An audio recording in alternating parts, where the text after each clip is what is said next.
We're going live. Am I the only one with an actual cocktail at this cocktail party? Oh shit! Oh, I thought you were... Okay, I don't really drink on stream, but here I got a substitute prepared. Okay. I got water and a candle. Ooh. Don't drink that. Maybe. I almost do every time. I almost drink it every time. I'm gonna drink a whole bottle of pure sugar from the bottle like the little gremlin I am. What? Yes.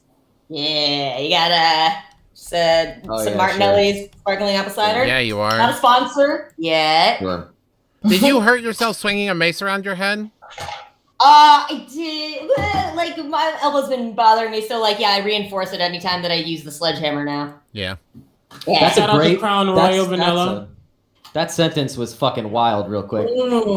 My arm hurts from swinging whatever it is you swing, and so now I tape it up whenever I'm going to sledgehammer. Hey, Darren, is that an actual room behind you, or is that a virtual background? Me? Yeah. Yeah, it's real.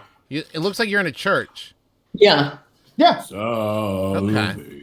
It looks like you just got done like with your youth ministering session and you sat down. It's a great segue, Travis, because in many ways the theater is my church. Oh, wow. Okay. And you're like the cool pastor of it. It's also just an attic full of toys behind me, so I don't know what church you went to, but I wish I had. Oh, well, we'll wait till CB gets back and then we'll. Really I'm here. I'm just trying to get Rumple in the stream. Go ahead, go. Okay, start. So let's do a quick introduction. To get us started and to get everybody going. I'll kind of throw it off because it's the order of the people in my screen. Let me make sure everyone can hear. Can everybody hear? I don't need to type. If everybody can hear me, I'll just tell. Yeah. Oh, Latia, we've got some new moderators too on my channel. So everybody say hi to Latia. Hi. Oh, hello. Hey. I think that's right. Okay. So what we're gonna do is we're going to. Oh, look at that pretty ginger kitty. That's a very, very cute cat. There we go. Rumple, you on screen now. And he wants to be there. Yeah, he's a bard. He's a bard, so he will be here for a bit. Anywho, sorry, continue. We're going to introduce ourselves. We're going to say our name. We're going to say our pronouns. They're on my screen, but we're going to say them anyways. And then I want you to say the worst you have ever forgotten a line, or as we say in the biz, gone up on stage. And I will go first. My name is Travis McElroy. My pronouns are he, him. And once I was in a touring production of a show that just did love scenes from Shakespeare. And we thought we were going to perform for high schoolers. And when we arrived, it was a room full of 5-year-olds. And I was so thrown off by this, I forgot my first line of the show, the first line of the show. And I was standing on top of a stepladder, posed like this. And it just wasn't there. And I ran off stage to the other two people in the show. And I said, what's my first line? And they both went. And we all three were standing there like panicked. And then suddenly Lauren in the show with me remembered that my first line was, if music be the food of love, play on. An incredibly famous line. And then I ran back on stage and delivered it. Okay, Erica, you're next. Wow. Hello, my name is Erica Ishii. My pronouns are she, they. And I guess the worst that I've ever flubbed was not actually, I was fortunately not on stage. I was in the pit orchestra for Guys and Dolls in my high school. And so I was like lead violin. I was sort of like had to take cues from stage and start everybody off on things. And then there's one part at which they sing Follow the Fold as a transition to the next song, or like at the beginning of a scene. But between that, it's supposed to be another song. And I completely skipped that song in the middle. And I just like started playing Follow the Fold. And it's like this like sort of lame sounding, Salvation Army style, like fake hymnal. And so I just like started, and it's just me. And then everything goes haywire. People backstage are confused because they think like, oh, it's time. And so they start coming on, but then the people that are supposed to be in the transition song also come on at the same time. And just like everyone in the orchestra like takes up my part because they're like, well, the show must go on. So I just, there was mass confusion and it was all my fault. And I could see everybody, like the pit orchestra was out sort of in the front. You could see us. And so I saw everybody giving me dirty looks from the stage. Oh, no. And I didn't even have a line. It wasn't even a line. Oh, no. Okay. Taryn, you're out next. Hello, I'm Taryn Killam, he, him. And by far the most embarrassing / joyful going up on a line was in Hamilton during an EduHam, which are amazing things where they bring in public school kids from all over the 5 boroughs, New York City. And it's so fun because they have to do a report on the American Revolution and then turn it into like a musical sketch, and they perform those like 2 hours before the show, and then they go have lunch and then they come in. So it's just a different energy. It's so fun. They're so excited to be there. And I was playing the king, and in the king's role, it's a little selective which R's you decide to roll. Like if you listen to the album, Jonathan doesn't roll every R, but remember, he rolls, and then arrangement, sometimes it's rolled, sometimes it's not. And this one EduHam, I did a real hard, remember we made an arrangement, and kind of like distracted myself with how hard I rolled the R that I went, arrangement when you went away.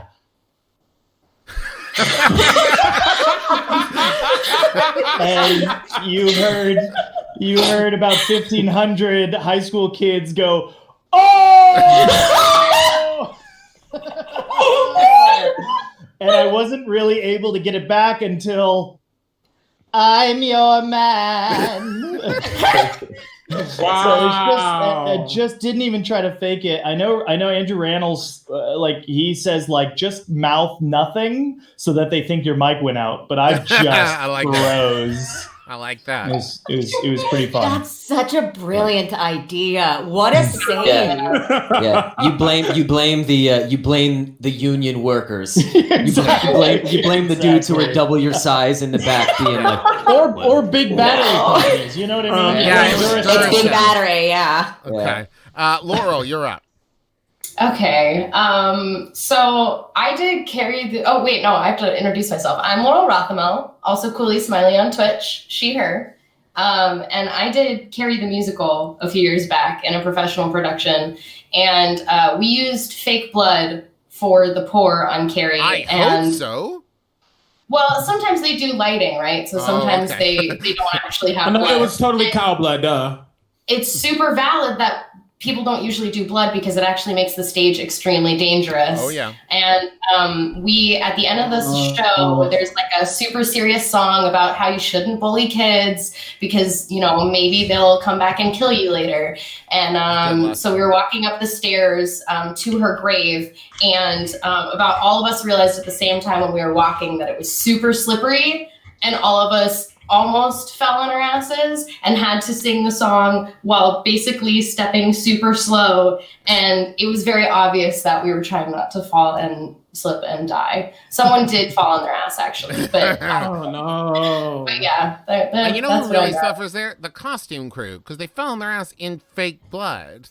Yeah, in prom dresses. Oh. That's Crinoline don't clean well, No, it does not. Taffeta don't come clean. All right, Omega, you're up.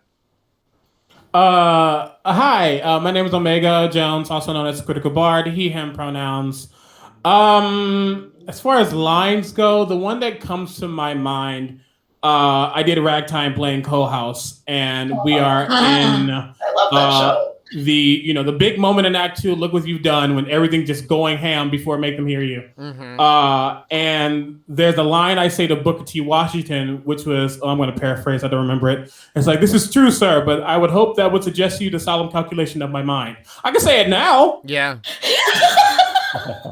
My issue though is if I F up on stage, I will probably F up that same line the rest of the run. Yeah. So I get in my head. So, but the first time, I don't know whether it was the audience. It wasn't opening night, thank God. But I said, "That is true, sir. But I would hope that would blah, blah, blah, blah."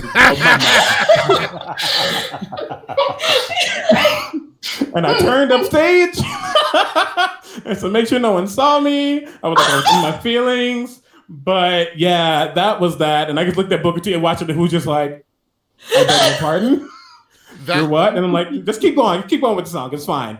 It's fine. It's cool. I'll get to you in a second, Alex, I promise. My friend Trevor has a very similar story that I think of every time, and it's almost exactly that, where I think it was As You Like It, and the line was, what mars you then?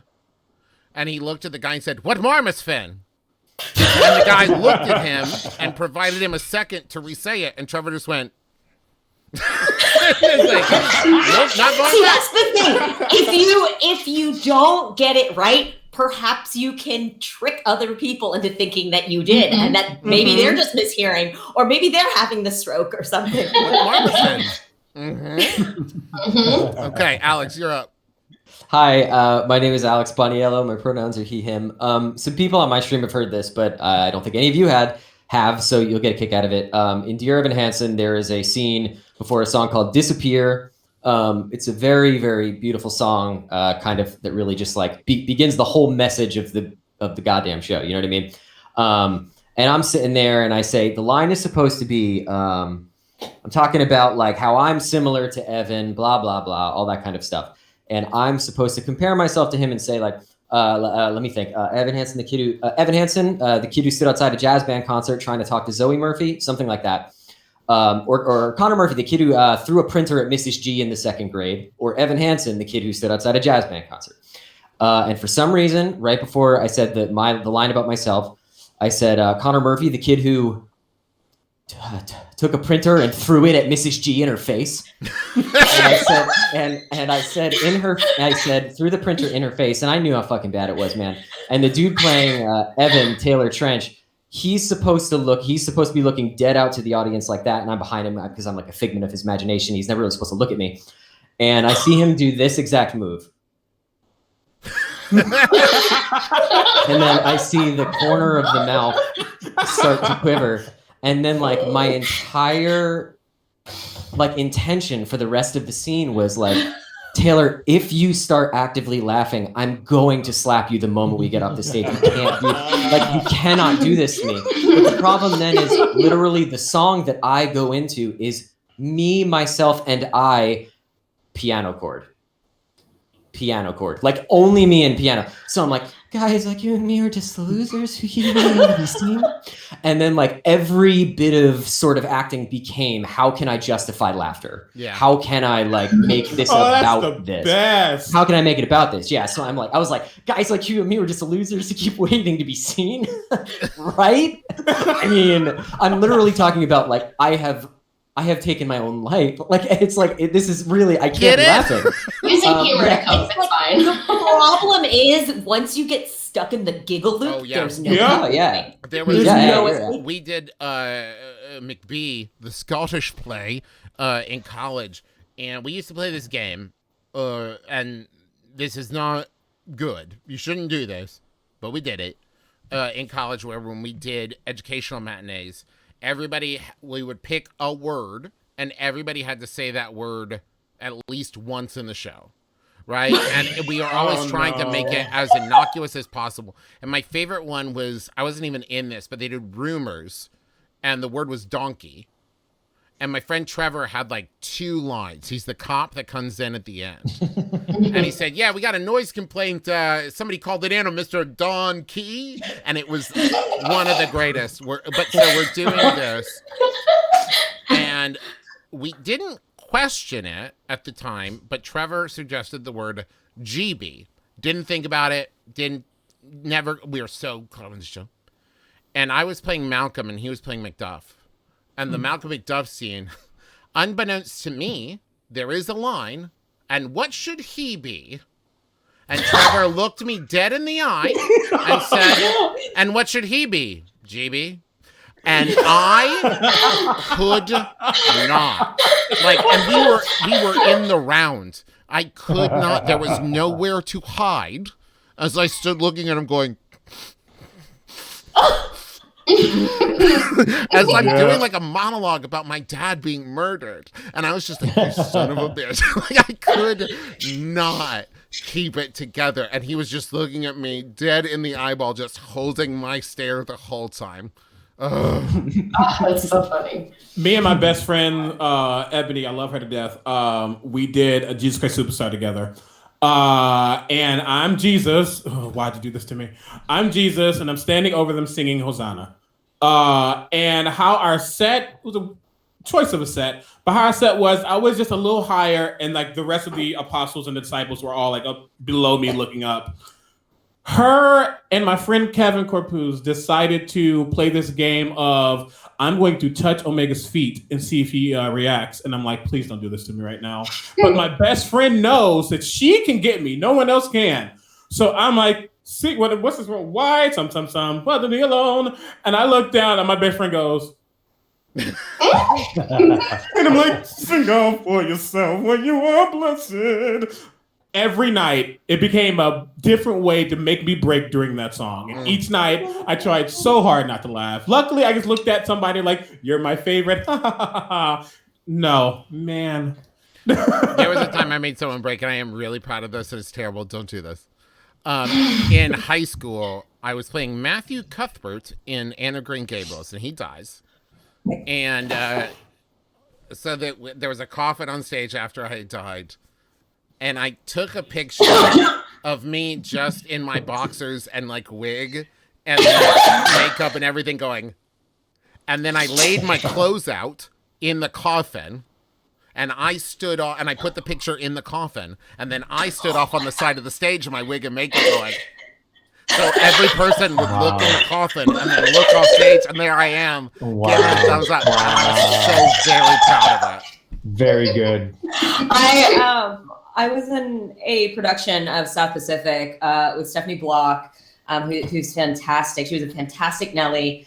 But at the end of Act 1, like, she gets really upset because she finds out that Emil has these like mixed children, and she starts like, she runs off stage like crying. And in this production, like, the whole set was kind of on a big platform, so you had to go down this ramp to get backstage. And at the end of that first act, she's in heels and a full gown and everything. And so one night she comes like tearing down the ramp and like eats it. She completely like just eats it like on the floor.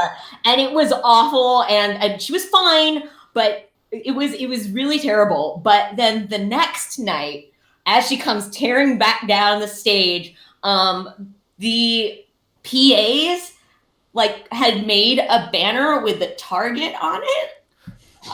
So that like, it's like, yeah, this is the emotional scene. She comes tearing through the back, and she has to like go through the Target like a football player in order to get backstage at the end of this first act. That's wonderful. It's very cruel that we're all in the business together, and everyone's like, yeah, we just need to really pull it together, focus up. We got 2 hours to put together a good show. But then there are assholes like me who are like, yeah, but what if?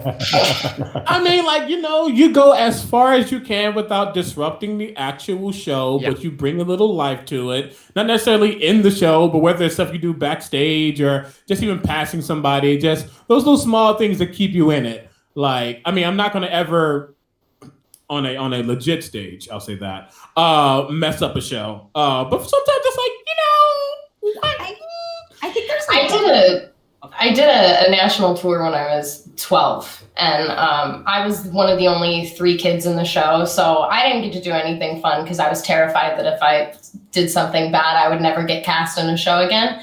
But it was a Christmas Carol, and there were always people in the background while scenes were happening, you know, like as it goes. And we had like a chestnut vendor who had like a big fake chestnut like grill, and it would open and people would walk past her, take some chestnuts and go.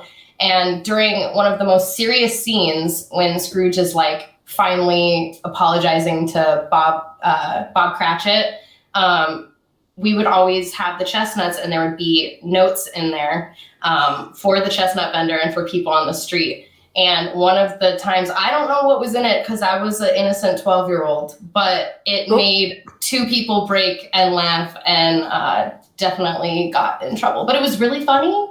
So there was I was in a production of Oliver Twist, and Griffin played Oliver and I played Noah Claypole. So it was fun because we got to fight on stage. And this isn't even this story, but at one point my scarf was very long, and Griffin accidentally put his knee down on the scarf and then was supposed to like pull me up and pretend to choke me, and it pulled the scarf tight around my neck and actually did choke me. But the last night of the show, the final scene, Bill Sykes and Oliver are struggling on the bridge, and one of the police officers shoots Bill Sykes and he goes down, right? And so they're struggling. Bill Sykes gets shot and he goes, and Griffin loses his footing and Griffin falls off the bridge too. So Oliver also falls into the river. No. And they land, and the stage manager of the show was the guy who played Bill Sykes. It was his girlfriend. So she was down there like on the landing pad for like a last night, like, congratulations, kiss. And then here comes this like 9-year-old or whatever, Griffin probably 10, 12 at this point, lands it, and they all three are just looking at each other like, and meanwhile, all of us on stage go, and then we're just frozen. And like, then we just see these two little arms go, as Tegan and Dave are pushing Griffin back up onto the bridge, and we on stage and the whole audience just burst into applause. It was the boldest choice. Amazing. I like thinking that Griffin reappeared with like lipstick on his face too, because she planted the kiss before she realized who had landed. A mermaid, save me! A little like completely unrelated side note. Bill Sykes is terrifying to this day. Like any production and that movie, Bill Sykes is like one of the greatest. I think he's just villains. misunderstood. Okay, Taryn. Not this again, Taryn. Hey, how great, and how many of you have done deep dives on Oliver Reed drunk interview videos on YouTube? I have seen a few. They're wonderful. They're some of my favorite. Yeah, do yourself a favor after this, obviously, but YouTube, Oliver Reed drunk interview on YouTube. Oh, and no, it's I don't know just, there's so many, and he just gets more. Like his vocabulary expands somehow, but he gets really spitty and his eyes can't focus. It's wonderful. Yes. Have speaking of which, have any of you ever gone on stage after like altered in any way? Yes. Oh my God, really? Yeah. Yeah. I did. I played Picasso in Picasso de la Panagile, and we had a 2-show day. And the theater wasn't well heated. And so after the first show, and it wasn't like a professional company, it was just like us. Sounds like a lot of excuses. I know. Coming up We here. went across the road, went across the street to a friend of ours' bar, and like did shots, and then like went back into the second show. And I did great. It worked. Best great. performance of your life. Yeah. Oh, there's a theater company, a community theater, before I like really got into like the professional world, that I did shows with. I did a couple of shows with them, and every day before we went on stage, we all powwowed in the back. People had different alcohol, whatever, and we didn't go ham, but we all did a shot before we went on stage. Yeah. And it was always like, for me, like, I mean, there's be smart about your intake, obviously, whether you're about to go on stage or not. Be smart about your intake, but for me, especially if I'm playing, like I did a Vita and I was playing Magaldi, knowing that I have to, not skrelt, but he does a good chunk of singing in the beginning. I was like, yeah, and I'm a tenor up here. Yeah, let me just do a nice little warm up for the throat. Coat, yeah. No, past that, no, I don't think I've ever been drunk on stage. That's just a little problematic to me. It wasn't on stage. It was actually after a performance that I thought was supposed to be my last, and I ended up like extending because the other actor who's replacing me couldn't come in, but I'd already booked like all my friends and family to come visit, like it was my last performance. And so we went to a big dinner, and I had like 3 or 4 Manhattans at dinner. And on top of this, one of my friends was doing like a cabaret show at the W in Times Square and said, "Hey, will you come perform at this? Like, I know that's supposed to be your last day, but then we're doing the show that night." I was like, "Absolutely." And he said, "Have fun with it because it's 90s R&B." And so I had arranged Tearing Up My Heart by NSYNC mashup with Bump and Grind before the documentary came out. But we kind of organized it and it was really fun. And I'd worked with like the conductor he had. So I'm 4 Manhattans into like my celebration dinner, and he goes, make sure you get there by 8 because we're like starting at 8:30 or whatever. And I look and it's like 8:15. I'm like, I'm a jerk. I have to go. I'm sorry, everybody. I rush there. I get there at 8:30 and he's like, oh yeah, we're not starting for like another 45 minutes. Here's a drink.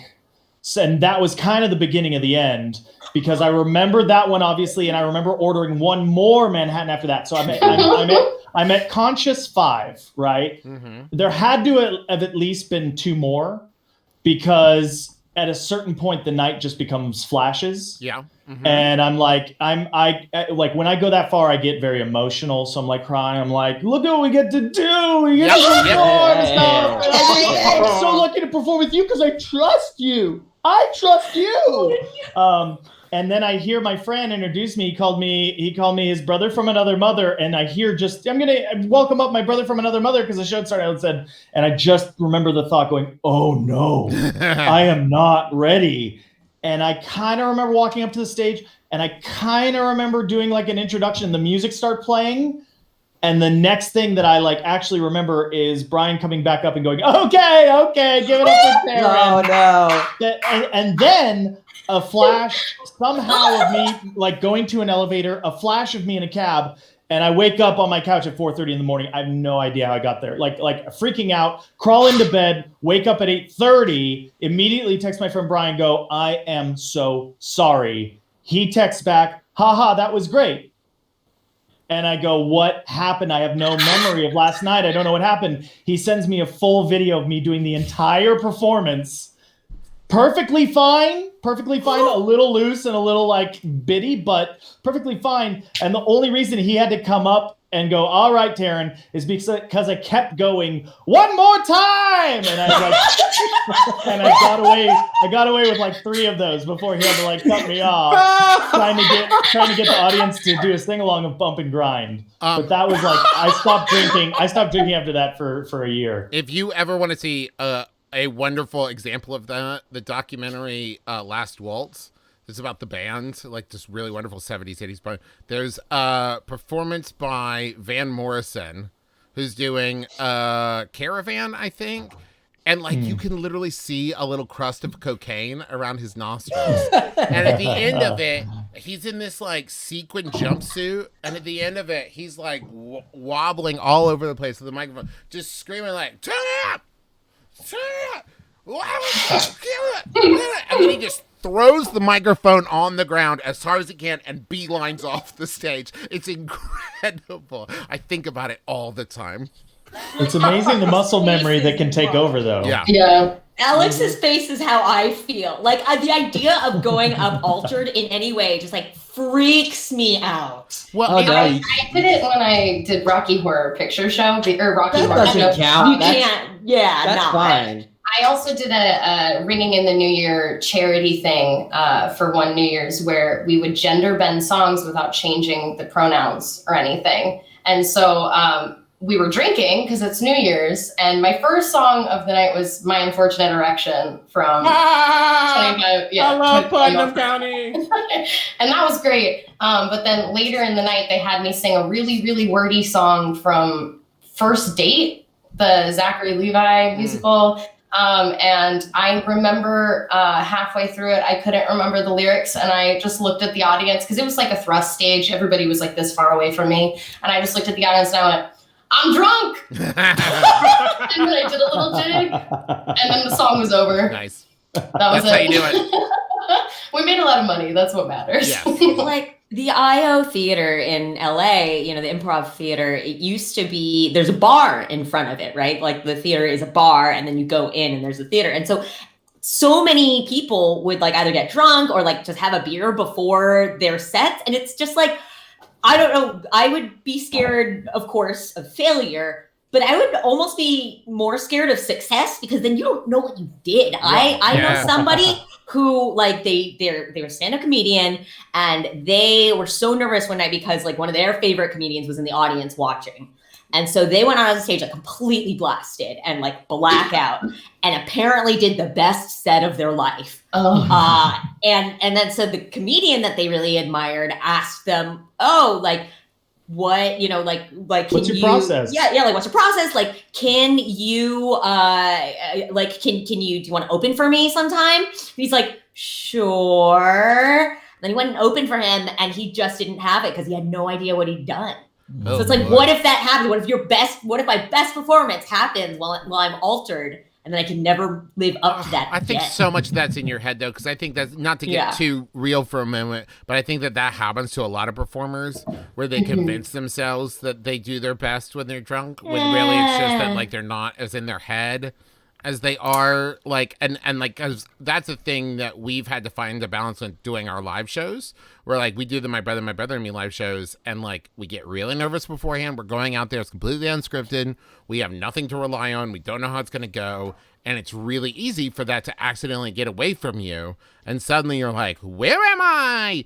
And so, like, we've had to, like, practice, you know, like, be very mindful about that and everything, and not getting into the mindset of, I'm only funny when I've had, like, you know, 4 beers or 5 beers. Yeah. I don't know. That's a thing, man. I remember we did a live show. The first live show we ever did in New York, we did it at the People's Improv Theater, which is, like, a 99-seat theater. And at the time, our audience, especially in New York, was too big to do a 99-seat theater. But this is when we were like booking it for ourselves and we didn't know what we were doing. So we were like, yeah, tickets are going on sale at noon. And then tickets went on sale 30 minutes before noon. And they were sold out by the time noon hit. And people were so mad. And we were like, oh, we feel so bad. We'll do another show. Instead of just a 7:30, we'll do a 9 o'clock. We'll do a 9:30 too. We'll do it at 7 o'clock and a 9:30. And then those tickets went on sale 15 minutes early, and they were sold out before the time, and people got really mad again. And so we said, okay, we'll also do a 1:30. So on that day, we did a 1:30, a 7 o'clock, and a 9:30. And by the 9:30, it wasn't even like we were drunk. I was just so tired. I have this very clear memory of sitting there in the middle of the show and suddenly thinking, I don't think I've said anything for 15 minutes. I think I've been sitting here and I've just been nodding at Justin and Griffin for 15 minutes. I really need to say something, but I don't know what we're talking about anymore. What's happening? And meanwhile, Teresa was in the audience. She was like, I thought that was the best one. You lying. No, actually, that's not a lie. Teresa just doesn't think I'm as funny as Justin and Griffin. I think you're hilarious. Well, thank you, but you know, Teresa has to deal with me every day. I'm a lot. I'm a lot. I was about to say. I think we all are for all theater people. Yeah. Oh yeah, we're bad objectively. My only also, like, apparently my entire stream died and came back during the course of that at some point. So I don't know. We're here. Welcome back. But yeah, no, it was. Sometimes you need to leave to build fondness. Yeah. No, If only there was a shorter way of saying that. Absence. That's the one. We'll figure it out. We will figure it out. Yeah. But please don't copyright it without me. No, the performing intoxicated in any ways, kind of an impossibility. Like a total and complete impossibility for me. But I did a show off Broadway I guess it's 3 years. I was just saying the other day that when I talk about time, I forget about this year I mean, like, it does count, but like I simply can't get it through my skull. So 3 years ago, and it was a musical version of the movie Cruel Intentions, and it was all the music was 90s like pop tunes and stuff like that. Nice. And we did it at this venue called Le Poisson Rouge, which is like Le Poisson Rouge. It's like a rock. Great 80s night. Yes. Saved by the 90s too, right? They did Saved by the 90s there, and then a Great 80s night too. Yeah, that's precisely correct. And we had a lot of the same people buying tickets to the show. Musicians, god, attendees. Yeah. Yes. Oh yeah. So you know, it's like a rock club for those of you who don't know, whatever. And you know, we were the first. This production was the first ever show that like an actual stage musical was going to utilize the space. It was the first time like an equity contract was ever anywhere near this space. But there were, it's an active bar. Yeah. So, you're doing this show and like, I have to like make crosses and shit through the audience. And like, it's pretty chill generally.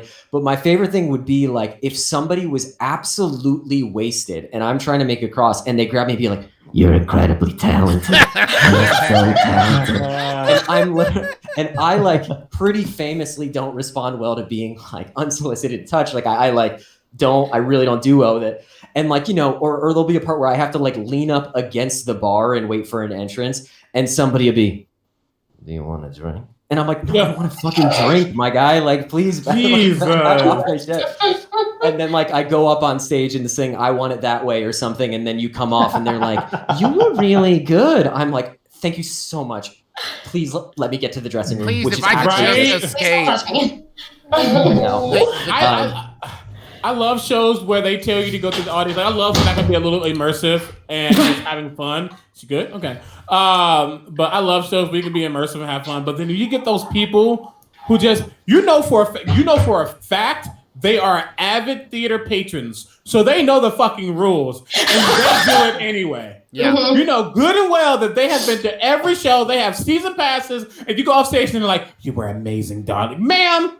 I am in character. Leave me alone." I went and saw a if you haven't listened to it, it's amazing. But what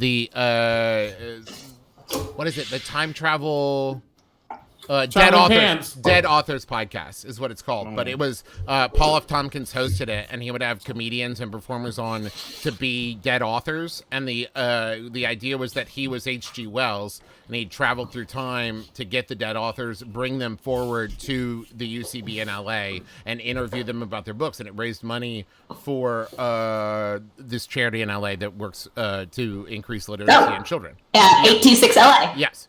And I saw one where it was, I believe, Horatio Sands as Cervantes, and there was a woman sitting in front of me who, after everything they said, and I think she was drunk, but after everything they said she would be like, "Oh yeah, at that level."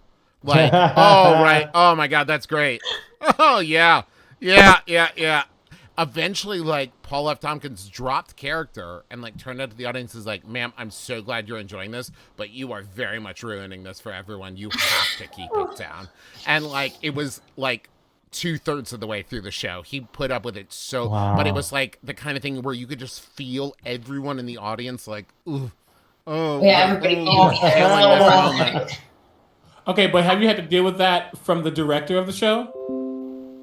No. I did Cabaret. I'm never going to do Cabaret again. Real quick side note, I wasn't going to be in this cast. They needed guys. And then my now ex-theater teacher, because I was a young kid, high school, I just graduated. Anywho, they needed guys. And he was like, "Yeah, a talented tenor right here." But he went, "He's black, and we need to make sure that we are being accurate to the...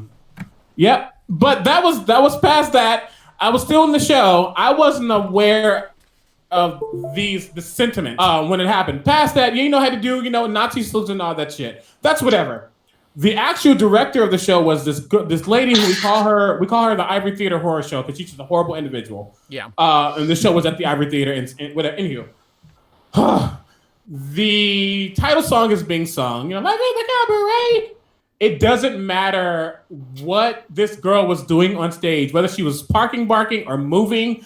The fucking director, who was also playing piano because she couldn't hire musicians, was on stage like, "Woohoo! Yeah! Sing it, girl!" And girl just had to be like, "Ma'am, are you kidding me right now?" It was the worst. It was probably the worst show I've ever been in. I never got paid for it. It was supposed to be my first professional contract. Never got money for it.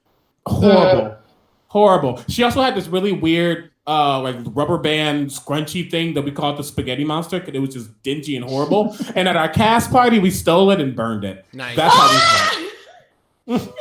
Have you ever had a nightmare director and like the whole rehearsal process, you're like, "Oh my God, this is the worst thing ever." But then the show happens and you're like, "Wait, this was the best show I was ever in."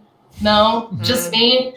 Ugh. It's never I hate been when worth that it. happens. Well, Yeah, that's the thing like- is, memory is so tainted by stuff like Yeah. that. Like, I have no idea. Because that's It the was thing the is, prettiest show I was ever in. It looked amazing, but none of us enjoyed the rehearsal well, that's because, process. there's a reason for that. Is because when you have a shitty director like that, it's because he sees people, or they see, I just assume it's a guy, they see people as human props. And so Yeah. Yep. that's why the show ends up looking really pretty, and your experience is terrible because they're moving you around like your toys, and they're like doing the thing, and they don't really care about. I mean, here's the thing: maybe the They snapped in my face once. They were like, Nope, "This nope, is nope, professional." nope, nope, nope.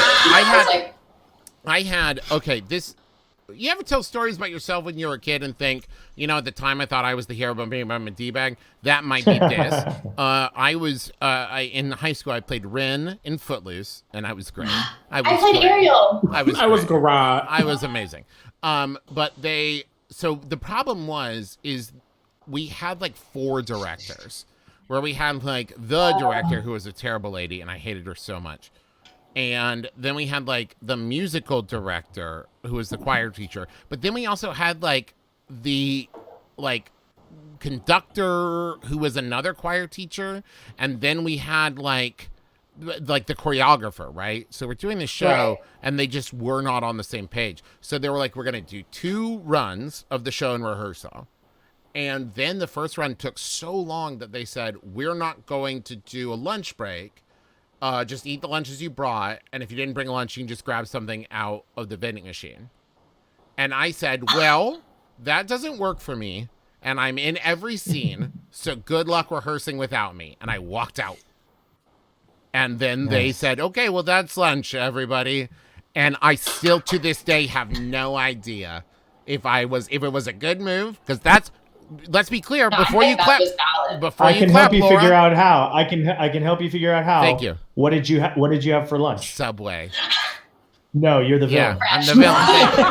History shall judge you harshly. That's right. Yeah, You had a chicken bacon ranch. Oh no, you're horrible. No, You you're sit right. down. You might have you even sit down been for a tuna. 3-course something. You go and really indulge.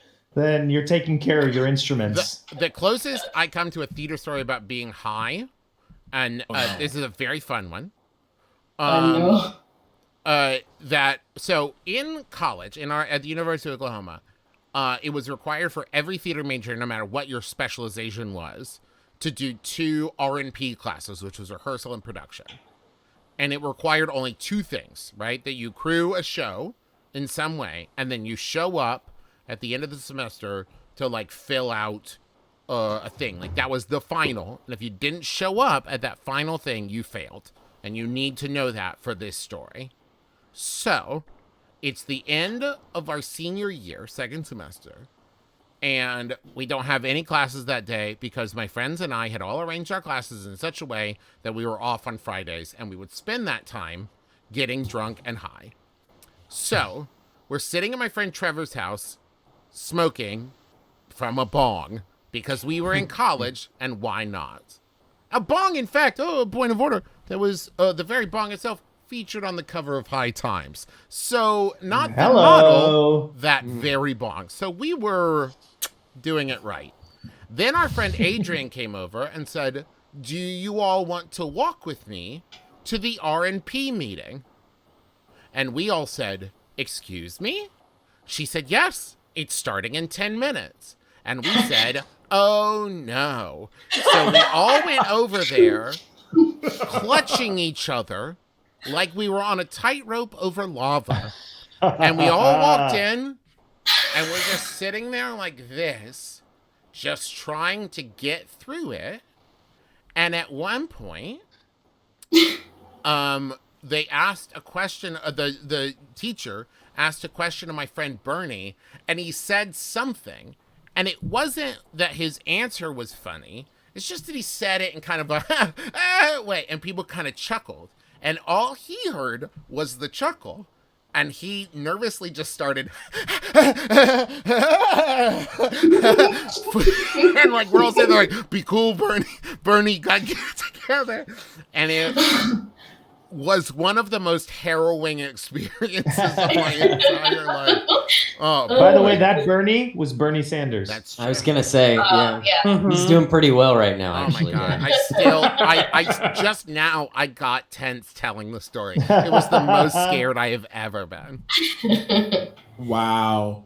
But you aced it. Yeah, nailed it. All we had to do was fill out a form that said like, "This is how much I enjoyed the experience. This is what I learned." It wasn't like tough. I But we're love like- striking chairs, and I am not high. What's funny is the form I was filling out is I was on props crew for chess, so my job was setting up chessboards. That was it. What if they had you? What if they said, "And now recite One Night in Bangkok"? I could have done it, Why? Taryn. Don't you test me. What? Bangkok, Oriental Oriental City, but the city don't know what the city is getting. Go on. One of my favorite sketch on SNL that went to dress and never got on was Chatting Late with Murray Head, and it was a talk show where Murray Head, the success of One Night in Bangkok had gone to his head that he was never able to break out of that cadence. So the entire show is just him interviewing people like that. Hello, my name is Murray Head, and can you believe I got my very own talk show? Please welcome my guest tonight. His name is Matt Damon. He's a hell of an actor. That's And so you just don't specific, talk. and I would have Yeah. lost it at that. The crew would like the crew loved it, and you could always tell you'd done something especially good when the crew wouldn't let it go. And so anytime I would like be doing notes, or it would be like, "Good sketch, we can't wait to see the notes changes you're gonna make before it goes to air." Oh no. That always felt really good. That is my favorite. My favorite kind of like thing in theater is in the rehearsal room as a bit grows and grows and grows, and everyone in the rehearsal room, as it gets bigger and bigger, we're all just losing it. And then you perform for the first preview, and no one laughs, and you're like, Yeah. "Oh, maybe you know what? Maybe it's not that funny." Had to be there. That was there were so many moments. We did in Shakespeare, that's all it is, where you take a nonsense line and someone says it a little bit funny, and everyone's like, "Oh, I kind of like that," and then you keep pushing, it's funnier and funnier. Oh, there's Yeah. nothing like that feeling. Oh, when you get to notes and the director's like, "So let's talk about that one moment." I love it. Well, especially Yeah. because half the time it would have been fine if people didn't keep pushing it. Right. Then Right. you Yeah. could have. That's been my issue sometimes. Look, I'm a St. Louis theater. You some bums. But that's my issue sometimes because a lot of people like period. Not a few bucks. No. But a lot of actors I've worked with, they intentionally just want to be that person to get the laugh, Right. versus it actually just being natural. And then they don't get called out because they're either a fan favorite or they know there's nepotism, whatever the case may be. But it's still just like, you got to know how far you can go, because eventually the director's going to be like, "Excuse me, stop doing that." And then they get mad about it. But it's just like, well, that's what you get. And for that is being also extra. where a solid stage manager comes to play. Because I've been in shows where after opening night, there's someone who's like chasing a thing. I did Complete Works of Shakespeare Abridged, and I'm not saying I'm not the most amazing actor in the world, right? But if I get something that falls into like my target sweet spot, I'm nailing it, right? And Complete Works of Shakespeare Abridged is that. It's me making jokes and acting with the audience. And one of the other guys that was in it with me started stepping on my laughs to try to like one up my laughs, which is so terrible because it's not collaborative at that point.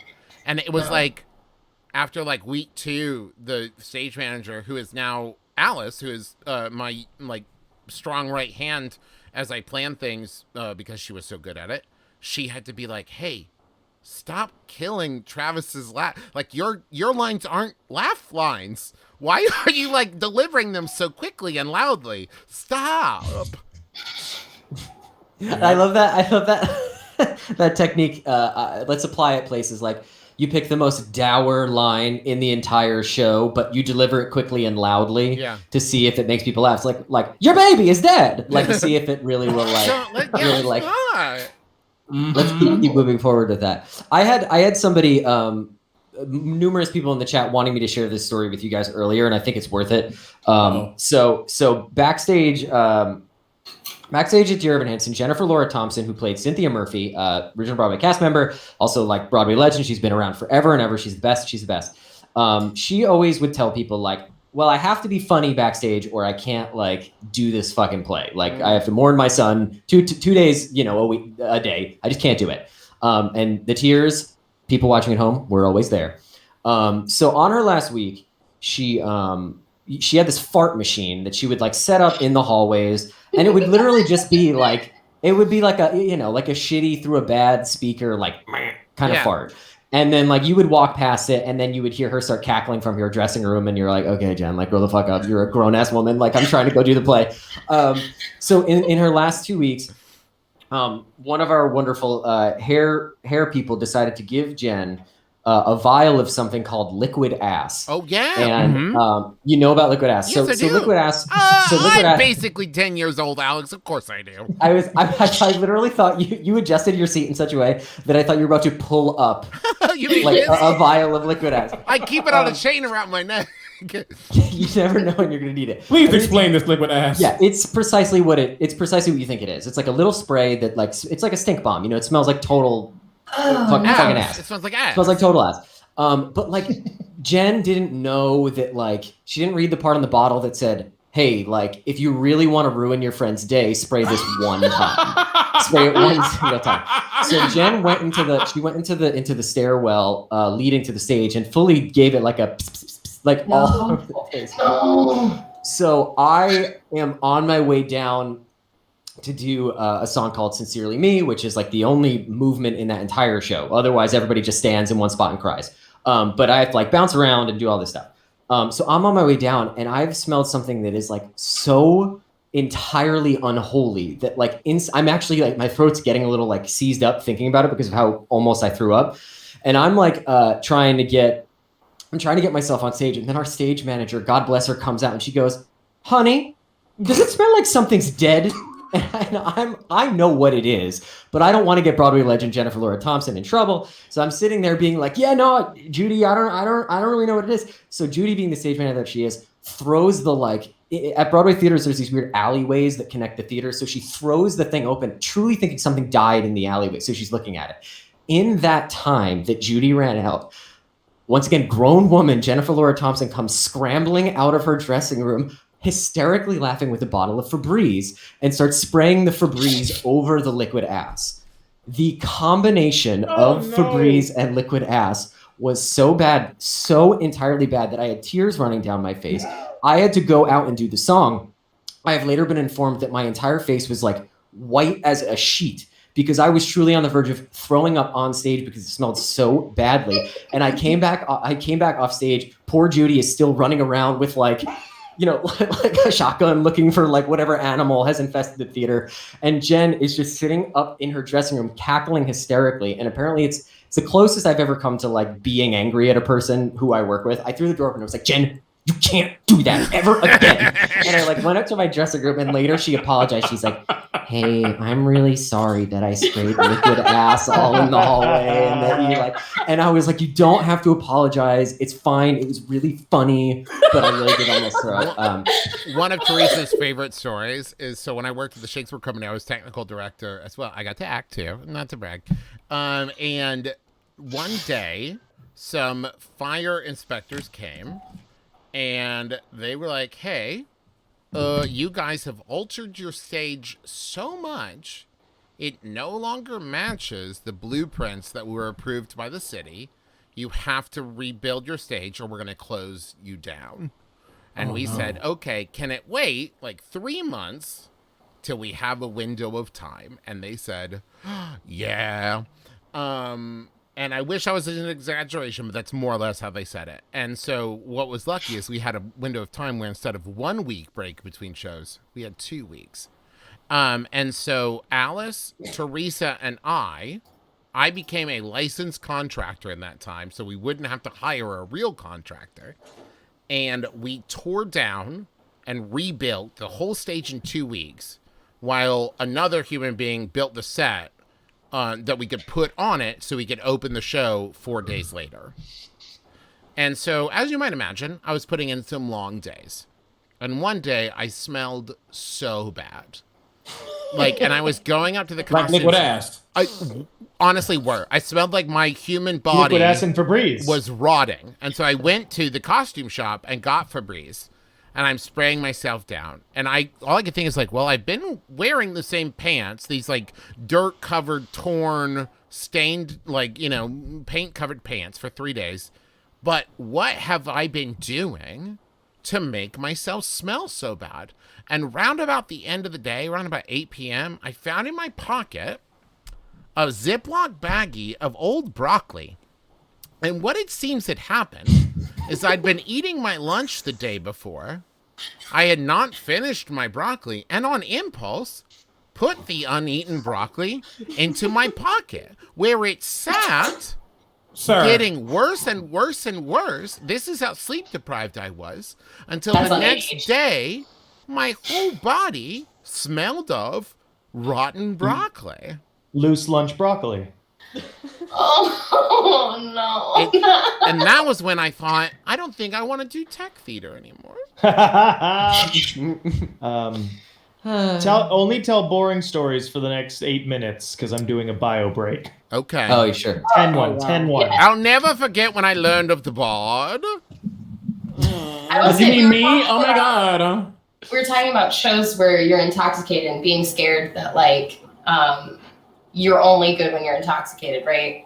I did Thoroughly Modern Millie a few years ago, and we had a morning performance, and I slept through my alarm, and I was Millie, and I showed up to the theater 20 minutes before we were on, and it's the only time I've ever done something so irresponsible. But I got there, got in costume, got ready, did the show, and then my director, who is also my dance teacher, who I'd worked with for years and years and years, said to me Sorry, afterwards, real they were quick, like, Erica, you are muted. We can't hear. Oh, yes, thank you so much. I'm seeing chat say that. Thanks, chat. Thanks for looking Yeah, out. I've had many reminders. I'm like, I'll tell her when she talk. It's cool.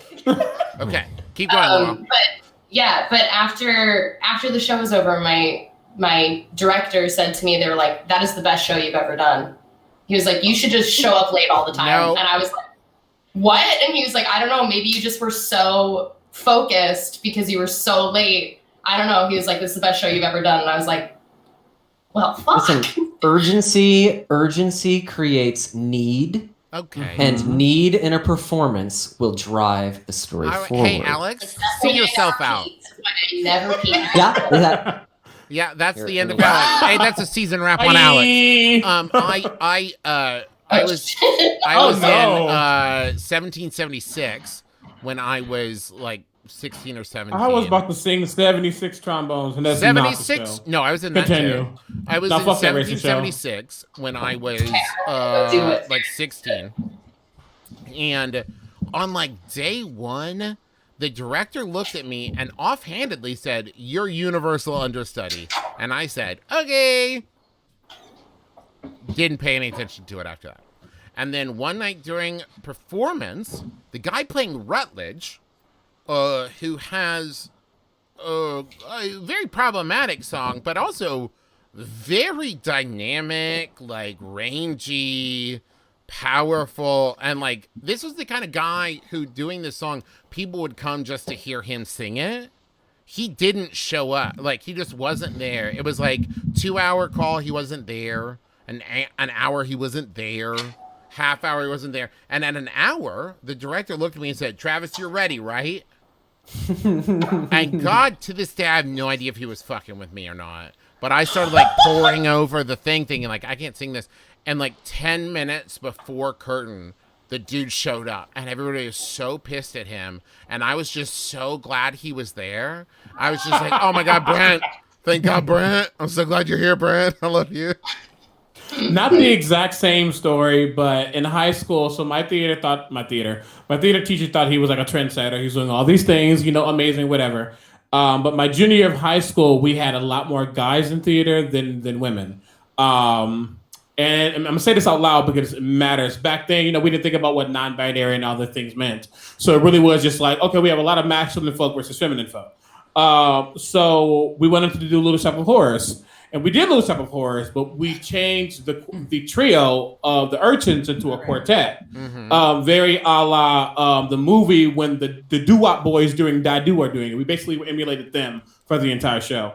But we get to, is it the Meek Shall Inherit, or it's either the Meek Shall Inherit or the beginning of Act 2. I don't remember.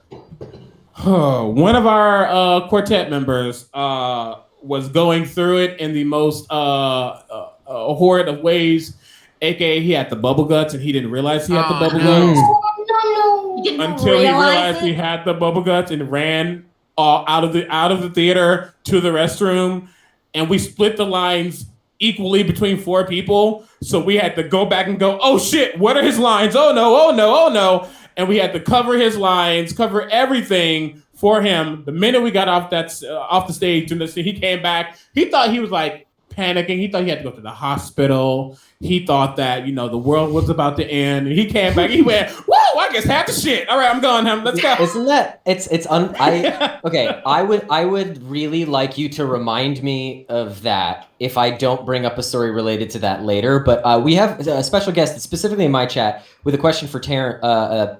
Taryn, this is from one Jordan Fisher. Taryn. He is asking if you remember. He is asking if you remember something about a you two going to a Brazilian steakhouse in between shows. What a mistake! And then how you almost killed him, and died laughing off stage. And Jordan says, if you don't remember, we are through because it has haunted him for years. So what is the situation here? The killing him part, I don't remember. I definitely remember both of us feeling twice our weight in Fogo de Chao meat. Yeah. Oh, yeah. Because we were like, let's go out for a nice, what do you feel like, steak? And every steakhouse and I was like, Argentine? Does that sound good? We show up as just Fogo de Chao. And we're the only people in there and just went to town. Wait, what time was this? It was, it was like a two-day show. So it was either 5 p.m. Wednesday, 5 p.m. Saturday, something like that. Okay, yeah, not the rush. Not the rush hour. No. We were literally the only ones in there. And yeah, he was so mad at me. But Alex, if you know Jordan is amazing and does everything amazingly. But he did, for the rest of that show, he did curse my name to the meat gods because we both were just sweating heavily. Meat sweats through the whole show. To be specific, Jordan says, you and I had very different shows. He says he's out there trying to do my shot, sweating his ass off, and you're in the back, getting ready to put on the cloak, but you still haven't had to do that.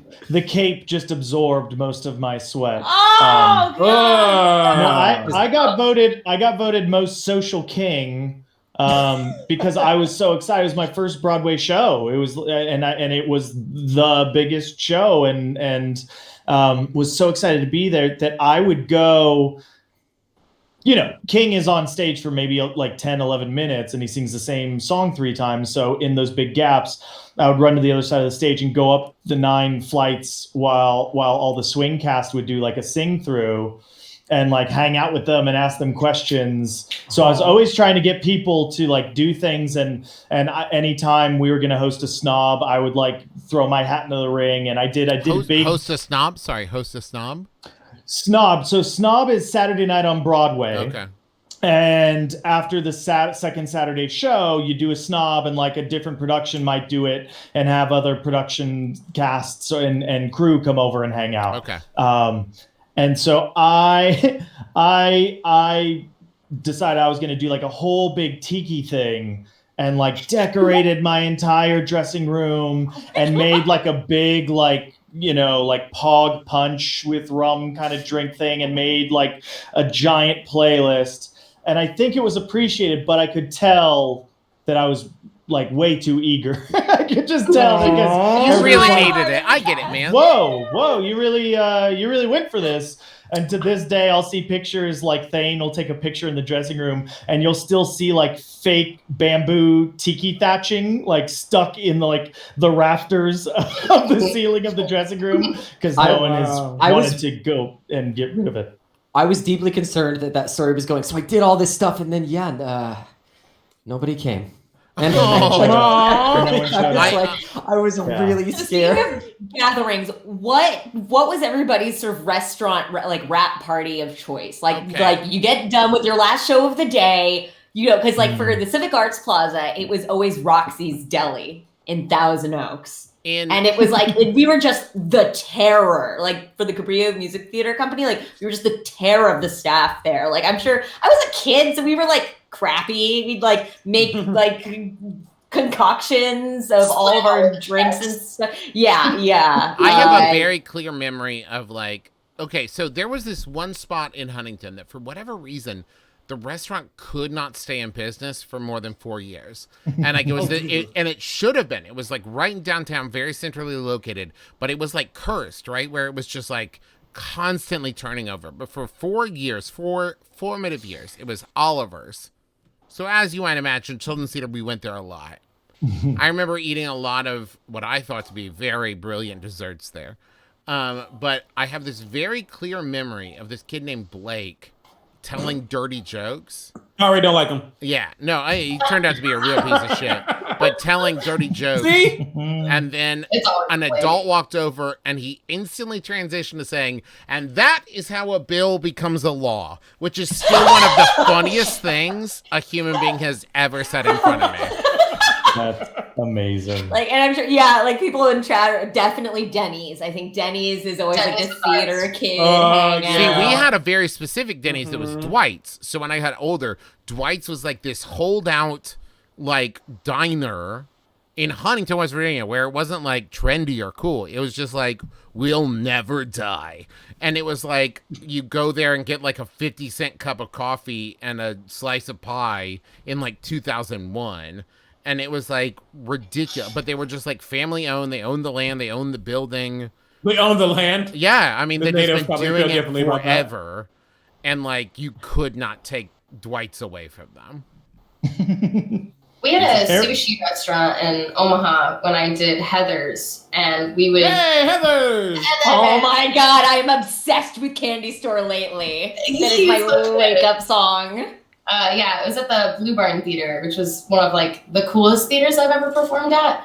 But we had a sushi restaurant that we would go there, and all the Heathers and like the guys would order fishbowl cocktails afterwards, and then we would get plastered after every single show. And I don't remember any of those nights. Yeah. I That remember was, them being the most I've ever been drunk in a theater, by the way, was not me performing. It was I went and saw, or went and experienced Sleep No More. And the twins, are either of the twins in, the Bean twins, Alex and Julie, are friends of mine, and they are the costume designers for Sleep No More. So they told everyone I was coming. So that, hi, Batty Page is one of the twins. They had told everyone I was coming, and they had like done a punch themed after Magnus Burnside's from Adventure Zone there. And so like the bartender was like, oh, you're Travis, and was just like giving me drinks left and right. And so by the time the show was done, I was so drunk and just complimenting all the performers as hard as I could. The woman who played, who is it? Who plays not Hecuba, Lady one of the Macbeth? witches. Like she had done this scene, and like I have the mask somewhere with like the kiss on the forehead. And like when she eats the steak in the ring, and like I was the person that got pulled, and like I just kept like just gushing about like the emotional experience I was having, and like to the point, back to your story earlier, Taryn. Like I was drinking, talking to other performers after the shows. They came in, and then I was back at my hotel, and I have no idea in between there how any of the transition happened. It was just suddenly 7 a.m. Wow. Oh, Jesus. I have a great Sleep No More story. The first time I went, Maximilian pulls you into the elevator, and he goes, "Those who are the boldest tend to have the most thrilling adventures," something like that. But he basically was encouraging you to explore. Yeah. And I stay in the elevator the whole time. I get off at the bottom floor into the grand ballroom where like the finale takes place. and I just immediately start going to town. I'm just like feeling the walls and I'm touching everything, and the walls of the ballroom just had like black fabric draped over it and was like stapled on, like it just to cover what was there originally. And I find a crease. I find a crease and I pull it back and it's actually like a curtain. And I'm like, you motherfuckers, I've already cracked the code. Solved it. I solved it. I found the blue book in Mist. I'm going in and there's a door there and I push the door open and I'm like, I'm about to have the craziest experience of all time. And I go into this room that's just mostly air-conditioned tubing. And it's sort of oddly shaped, and like the roof slopes up, and towards the back of the room, it's like a half ceiling, but then that leads to a big long hallway. And I'm like, here we go. So I go down the hallway and I'm kind of hunched over, creeping down the hallway. And I hear like a tick, tick, tick, tick, tick, tick, tick, tick noise. And I go, here we go. And I look into the first open door, and it's very obviously the stage manager's office. And I have broken backstage immediately. Like, I'm talking the first 5 minutes of being let loose in this 4-story warehouse. And I see them, and I'm so like embarrassed and ashamed. And I've got my duckbill Phantom the Opera mask on. That like I kind of like scurry by, like I've got to find my way back in because actually that's not true. I went back to try the door I came into and I couldn't get out. It was like a one-way door. So I scurry around and now I'm just like fully backstage. Now I can see like this is the entrance where the cast comes, and I follow it all the way around into the actual like makeup room, and whatnot. I just see all the costumes on the racks. Oh yeah. People's backpacks like laying there and the vanities, and I'm just like, all right, I'm not supposed to be here. And I had to go back. And this poor stage manager, I scared the shit out of her because she was so busy filling out the form. And I'm like, excuse me, in my duckbill Phantom mask. And she goes, oh my God. And she's like, what are you doing? I was like, I found a door. They told me to be bold and I found a door. What door did you come through? And I see her like grab her walkie and immediately goes, we need door 4. We'll check, double lock on door 4. And she like walks me back into a different stairwell and she's like, yeah, so you weren't supposed to be here. So don't, if you have to force anything, don't tell anyone on a live stream or anything. And so I was like, I'm so sorry. And then just got like shoved in the stairwell and couldn't text my friends, couldn't tell anybody about it. So I just like sort of like wandered into the next room and suddenly it's just me and a woman in a very small library and she's dancing in the corner for me. And I'm like, this is the best thing I've ever seen. This is a lot more normal than it was before. Okay, this makes a lot more sense. Okay. I have been my chat has been laughing at me. I've been desperately trying to find an organic way to say this without interrupting anybody's story. So I'm really glad that I spoke up for myself, and I'll be like dealing with the sweat for a while. Jordan Fisher would like to join. Do we have consent? Yeah, I'll add them in. Yeah. All right, I've sent him the link already. This is gonna. Jesus fuck. Oh, wait, hold on. Let me adjust my camera on my side now. There's the Mario Kart. I'm working on it. Give me a second. Hello. Okay, there we go. Are we good? Okay, I had to adjust my side. See, yeah, you all fancy, Travis. I'm just like web captioner. Let me just change this up. Hi, Jordan. Hey, hello. Did you and Alex do Evan together? Did you do Evan at the same time? Is that how you know each other? In my heart, we did it together. Nice. We didn't. So no, you can just say no. No. Yeah, no, he didn't love it. He didn't love me enough to stay. I know Jordan we just met. I'm so sorry. I'm being rude right off the bat. Travis, I love your glasses. Hey, thanks, I got you in here. I think I got you in here. Wait, fuck. I'm just gonna squeeze you in here amongst. Because everybody is like redoing their overlays right now. Look, it is not a stream unless you have a tech issue. There we go. There we go. Oh, funny. Okay, so this is my segue. It's perfect because you can probably add to this now. Have you all ever had a theater moment where you like basically feared for your life? Oh, and yeah. I'll tell you what mine is. So when I was doing Ragtime, Coal House Demands, I had just, shot up the city, black white guy with the gun, all that. And we had a 2-tier set. It was cute, simple. It was cute, simple. It was cute, whatever. Just your run-of-the-mill 2-tier set. Just a 2-tier set, whatever. But we get to the part where the black men are like, what we did for you, whatever, the whole thing where they're like, we're behind you, Coal House. We're all on this platform at the top. And I'm like stoic in the middle, looking out in the audience like, I'm going to beat these white people ass, like whatever, and they're all behind me. And two things happen simultaneously. I feel, and I hear as the platform that we are standing on, the wood that is holding this platform up breaks, and we all go, doom. Oh, shit. We didn't fall, And fall to we the will ground, rise! but we definitely went down and we broke character. We said, "Oh hell no, fuck this! Go on stage." Nah, I know I gotta die later in the show, but I'm not dying right now. You have me effed up, Alex, it just looked like you adjusted your wig. By the way, it looked like you were adjusting your wig. Yeah, it's very expensive. Thank you so much for noticing it. That is what you are describing, CB, is my fear. When I was a tech director, everything I built, and I was not confident in anything I built whatsoever. Everything I built was like, they're going to die. They're going to get up there, someone's going to jump up and down, and that's the end, not only of my career, but my time out here outside of jail. I'm going to go to jail for theater-related murder. And there was one show we did, what was it?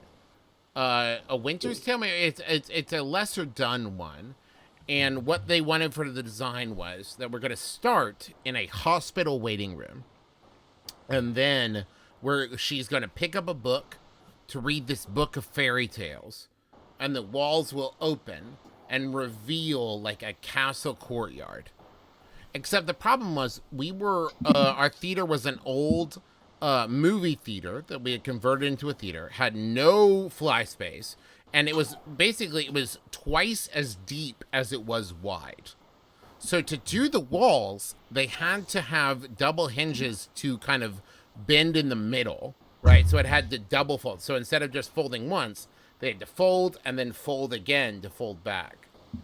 And the last preview for the ending, it was supposed to close back. The hospital walls closed back, and she was back in the hospital waiting room.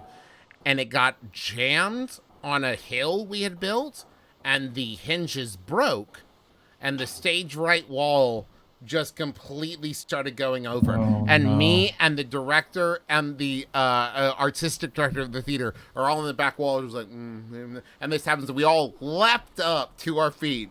And the doofiest cast member just slowly went boom and caught the wall and leaned it against one of the side walls of the stage and never missed a beat with the song he was singing. And we're all three standing like, okay, all right, no one's dying. Okay, cool. And sat back down. And it took me 30 seconds to fix the next day. So Never count a doof out.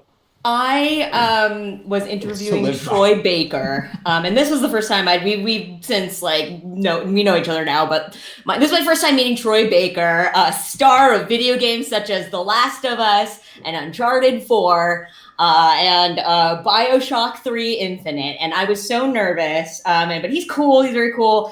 And we got into this amazing discussion on our live stream about video games and how they are empathy machines, and how narrative in video games is the most exciting new medium we have in our lifetime. And as he's talking there, my co-host and I see part of our set start to fall over onto him. And he wears this like sort of trilby, his trademark trilby, and so he didn't see anything above here. So we were like, no! And the set just slams into him, and it's cardboard-ish, but he was right in the middle of saying something extremely profound, and immediately our chat clips it, and so not 2 seconds after it happens, there's a GIF online of my host and I going, no, and Troy Baker going,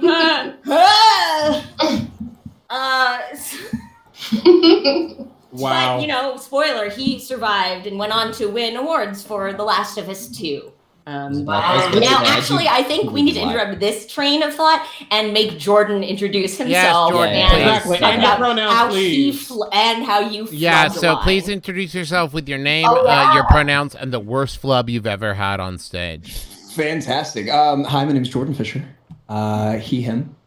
And The charisma coming off of you right now. Yeah, damn It's it, such Jordan, you horseshit. brought this great It's- voice. It's What the such hell, horseshit. dude? Like that he's allowed to sound like that. This look man like that, speak ran up like here that. saying, "Oh, I'm a snatch all of their wigs, all the edges." Just What's that gone. mean? Is that like a thing? What's that mean? Snatch a Snatch a wig? wig? What, You know, like so it's so good. It's like you snatch y'all the never had wig. your wig snatch, baby. You gotta have your wig snatched to some boy top of your damn life. Otherwise, you ain't living shit, baby. You gotta get your wig snatched. Periodic promise- table. It's promise. like, making somebody hold your rings in your earrings. Oh, and okay. stuff. That it is the thing that comes after. No, it just comes after that. okay. so I have two scary moments. One of them. Okay, so in terms of death, it wasn't a set thing, right? It was It just was the moment very when much- you looked down a deep dark hole and really thought about life.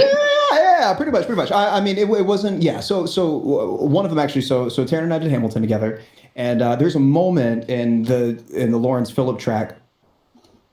I feel like I hear a beeping. Hold on. I did that too. The scariest Broadway stream I was ever a part of. Jordan Give me 1 Fisher second, burned I'm sorry. Yeah, alive. then suddenly someone just Yeah. broke into Jordan's Burned house. alive. His apartment caught shit. fire in the Okay, background. real quick, and while Jordan Jordan's Fisher doing that. burned alive. I did, and then there were none. And I was the survivor at the end who kills the bad guy. I won't say no Oh. spoilers. Spoilers. I didn't Wow. I didn't say any names. And I had this blank pistol, this gun, and there was one night where it didn't fire. And I looked at the bad guy and I said, "Hey," and I jokingly said, "If this ever doesn't fire, I'm gonna pretend to beat you to death with it." Then opening night, I pull the trigger and it clicks and nothing. I pull the trigger again, click, nothing. And I made eye contact with him and he went and ran off stage, and I flipped the gun around in my hand and chased him off, and as I got off stage, dove to my knees and started hitting the stage floor and pretending like I was beating him to death. And then I walked back on stage like That's so good. What a good save. it was so weird. Okay, Jordan. Jordan, are you all right? Yeah, we're safe. We're safe. Just your Wasn't ghost. cooked? I get it. The cookies are ready. Yeah, the cookies are ready. Cookies are ready. The dogs are home. That's what it was. So in the Lawrence Phillip track, there's a moment in Alexander Hamilton, like the opening number. You know, how does a bastard orphan, et cetera, et cetera. I'm sorry, where- Alexander Hamilton? I don't know her. Yes. It must be a local. Okay. It's a really cute skit. I think it okay. has some legs. It's got some real potential, Yeah. so you should check it out. Wow. It's about dead presidents, but You you know. should do it because you don't want to give away your shot. So Okay. I don't know. There's a I would love moment- to see a stage musical of the dead presidents. Oh, that sounds great. Decent. It's Okay. decent. Oh yeah. So there's a moment in the opening number where the Lawrence Phillip track is pulling a bucket on a rope up to the second. If you haven't seen the show, this stage is tiered, and there's like a Is it balcony, two a tiers? staircase that goes up. There's a balcony that goes, or a staircase that goes up to a balcony, wraps around. There's another staircase that goes down. There's one minor story that I can tell you about one show where I fell going up the stairs as baby, like little Philip. But that one isn't as good as me thinking that I killed somebody with this bucket that is hooked to the end of this rope. I'm pulling it up, and somehow the way that it was resting on this hook from the second story, it fell. Mind you, the militant nature of this show is that you have to be exactly where you are supposed to be at all times, or you will hurt yourself or somebody else. There's a turntable that's moving in two different directions. There's 20 people on the stage at most times. There's, choreography with guns. There's people jumping and running and leaping off of balconies and jumping onto the turntable from a staircase. Like, it's very militant in that way. And I knew that there were two tracks that go underneath where the bucket is when I'm pulling it up. And I hear the bucket, like all of a sudden the rope flies up and the bucket just slams. Thank God onto the floor. But man, it was Oh my fully dude. Alexander, shit! That's So there was one of terrifying. those. We fought for him. I dropped the bucket.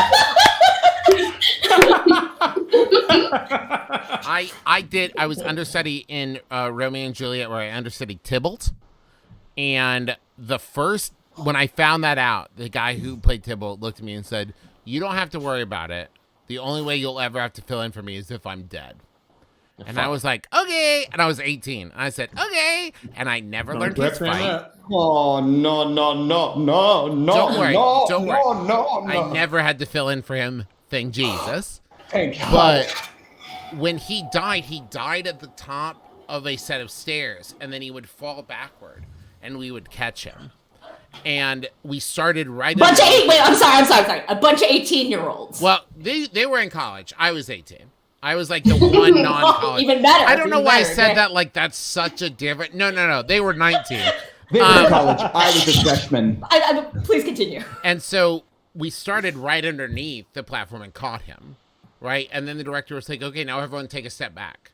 Now take another step back, and now take it." No. So pretty soon we were spread across the stage, and as he would fall, we would all rush in. So every night I'm thinking, if all else fails, I'm underneath that fool. Like there is no, I will die before I let him get hurt because I do not know the Tybalt fights. And so like I'm like flinging my whole body like trying to like I am not letting this guy get hurt because I would rather be dead than have them go, "Okay, Travis, we need you to fight Mercutio just real quick." And I'm like, no, don't you see?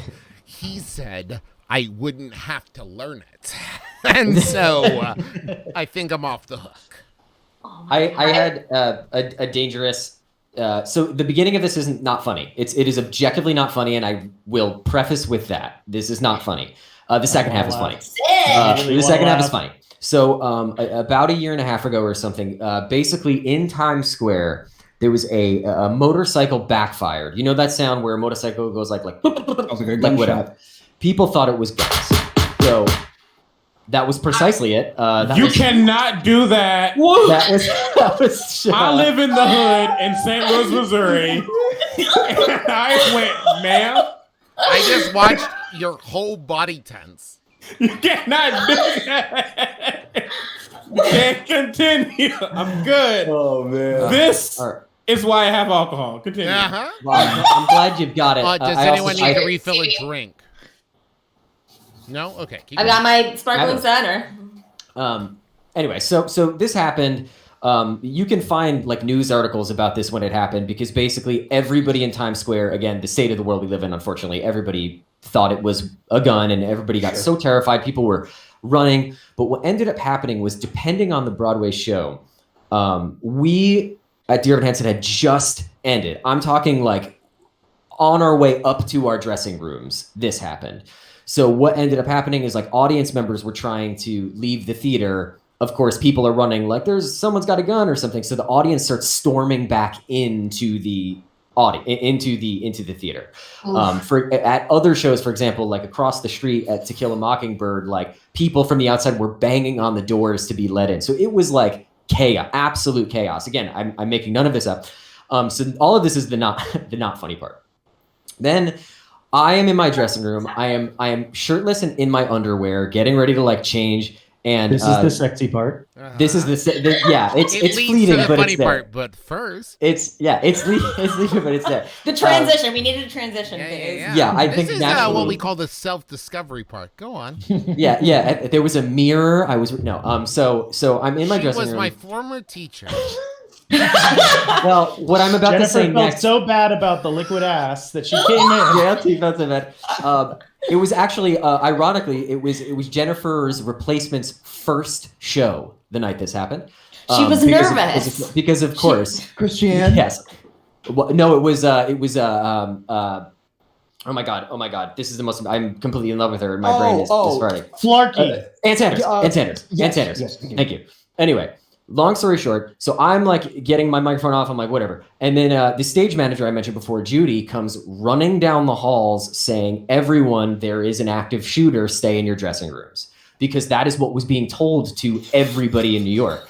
So I learned something about myself in this moment. And this is the funny part. I double locked and bolted my door, still in my underwear with the mic belt around me, went underneath my dressing station, grabbed a fork and a pencil, love taped you. them together, and I made a weapon. I love you so much, Alex. And I was holding this little pathetic weapon. And then what must have been 3 minutes passed, but it felt like 5. I'm like texting my girlfriend April. I'm like, can you do some Googling for me real quick? I'm kind of on edge. And also, I love you so much, I guess, or whatever. Yeah, well, This man said a fork and a pencil. I understand the fork for the stabbing part, and then the pencil is the pencil is to write down details about the to shooter. say, Come on, it was me. I did this in self-defense. The pencil part rocks, and I think that I don't really still know what I was after. I guess my head was like, oh, I'll make it longer so you can stab with the fork. You would binge MacGyver. Close the distance. Close the distance. You were in your dressing room? In my dressing room. Everybody was in their own dressing room. You didn't have a hanger. You didn't have anything else. You had a fork and a pencil. I had the WWE title. I had heavy trophy things that I could have really done. And then what happens is Judy then a couple minutes later starts knocking on everybody's door. It was everybody, it's okay, you can come out. And imagine the image of me. I didn't get dressed, and I'm like. It's just everything good, and it was really not great. Yes, people in the chat are reminding me that I left then 16-year-old Andrew Barth Feldman alone to fend for himself. No, people had him covered. He needed to get tougher. He had to do what he needed to do. People had him covered. Active shooter makes his way through Times Square, down 44th, into a theater, upstairs into the dressing room, and thwarted by a fork pencil. Okay, here's the thing. I have 2 stories. One is, I can't remember what the show was, but the Cincinnati Shakespeare Company, they were doing a show, and a guy just the most average human being, from description, walked into the lobby, walked down the side aisle, walked backstage, walked back into the backstage area, and was just like, hey, what's going on? And they're like, what are you doing back here? And he was like, just looking around. And they're like, get out. And it made us reevaluate all of our security protocol, because he wasn't sneaking. He was just like, what's going on? I just thought I'd check out what's going down. Oh, it was a whole thing. That happened to us at the outdoor theater here in Austin. We have the Zilker Theater, where the shows are free, so anybody can come watch. And we were doing Hairspray. And on opening nght, some drunk chick from Barton Springs, because it's across the street, she was at the pool all day, clearly drinking rosé. She walked backstage, and took her phone and plugged it into an outlet backstage and just sat there looking at us as we're about to go on. And she's like, hi. And we're like, we don't know where our security guards are. And we're like, are you supposed to be back here? And she's like, oh, I need to charge my phone.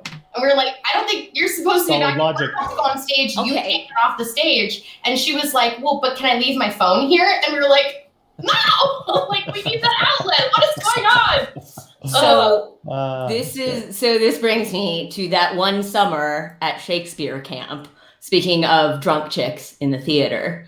At Shakespeare camp? That one time at Shakespeare camp. I will be right back. Keep talking. It was taking place at the theater. It was more of a screening room owned by an eccentric billionaire, who he was a photographer, and in his spare time he was Batman.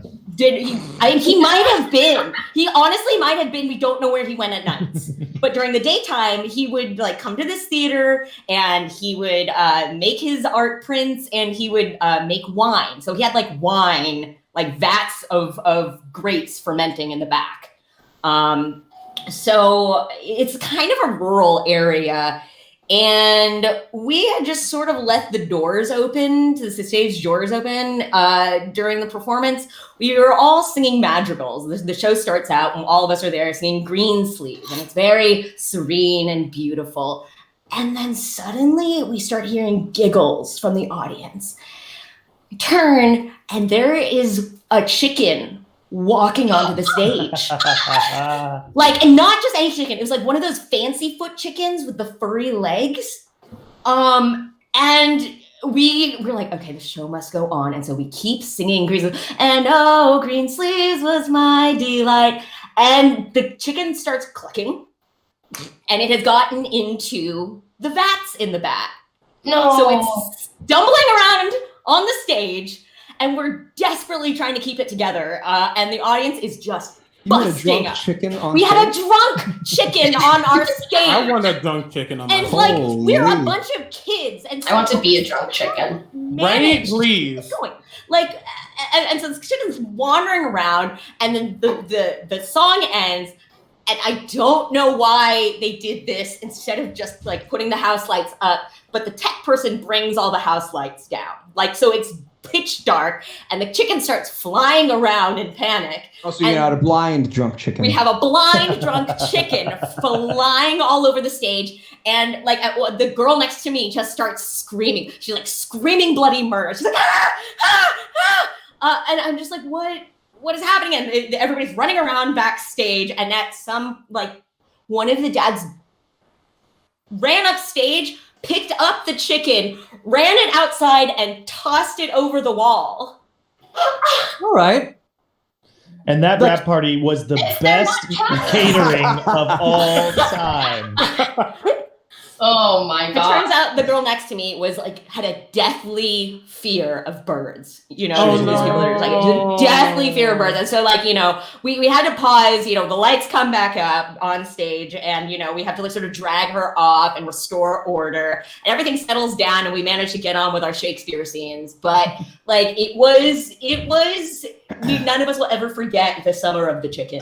Alex, you have to tell the breaking in a glove story with Michael. Which one? The no mic. Fuck. What? Can you do it? I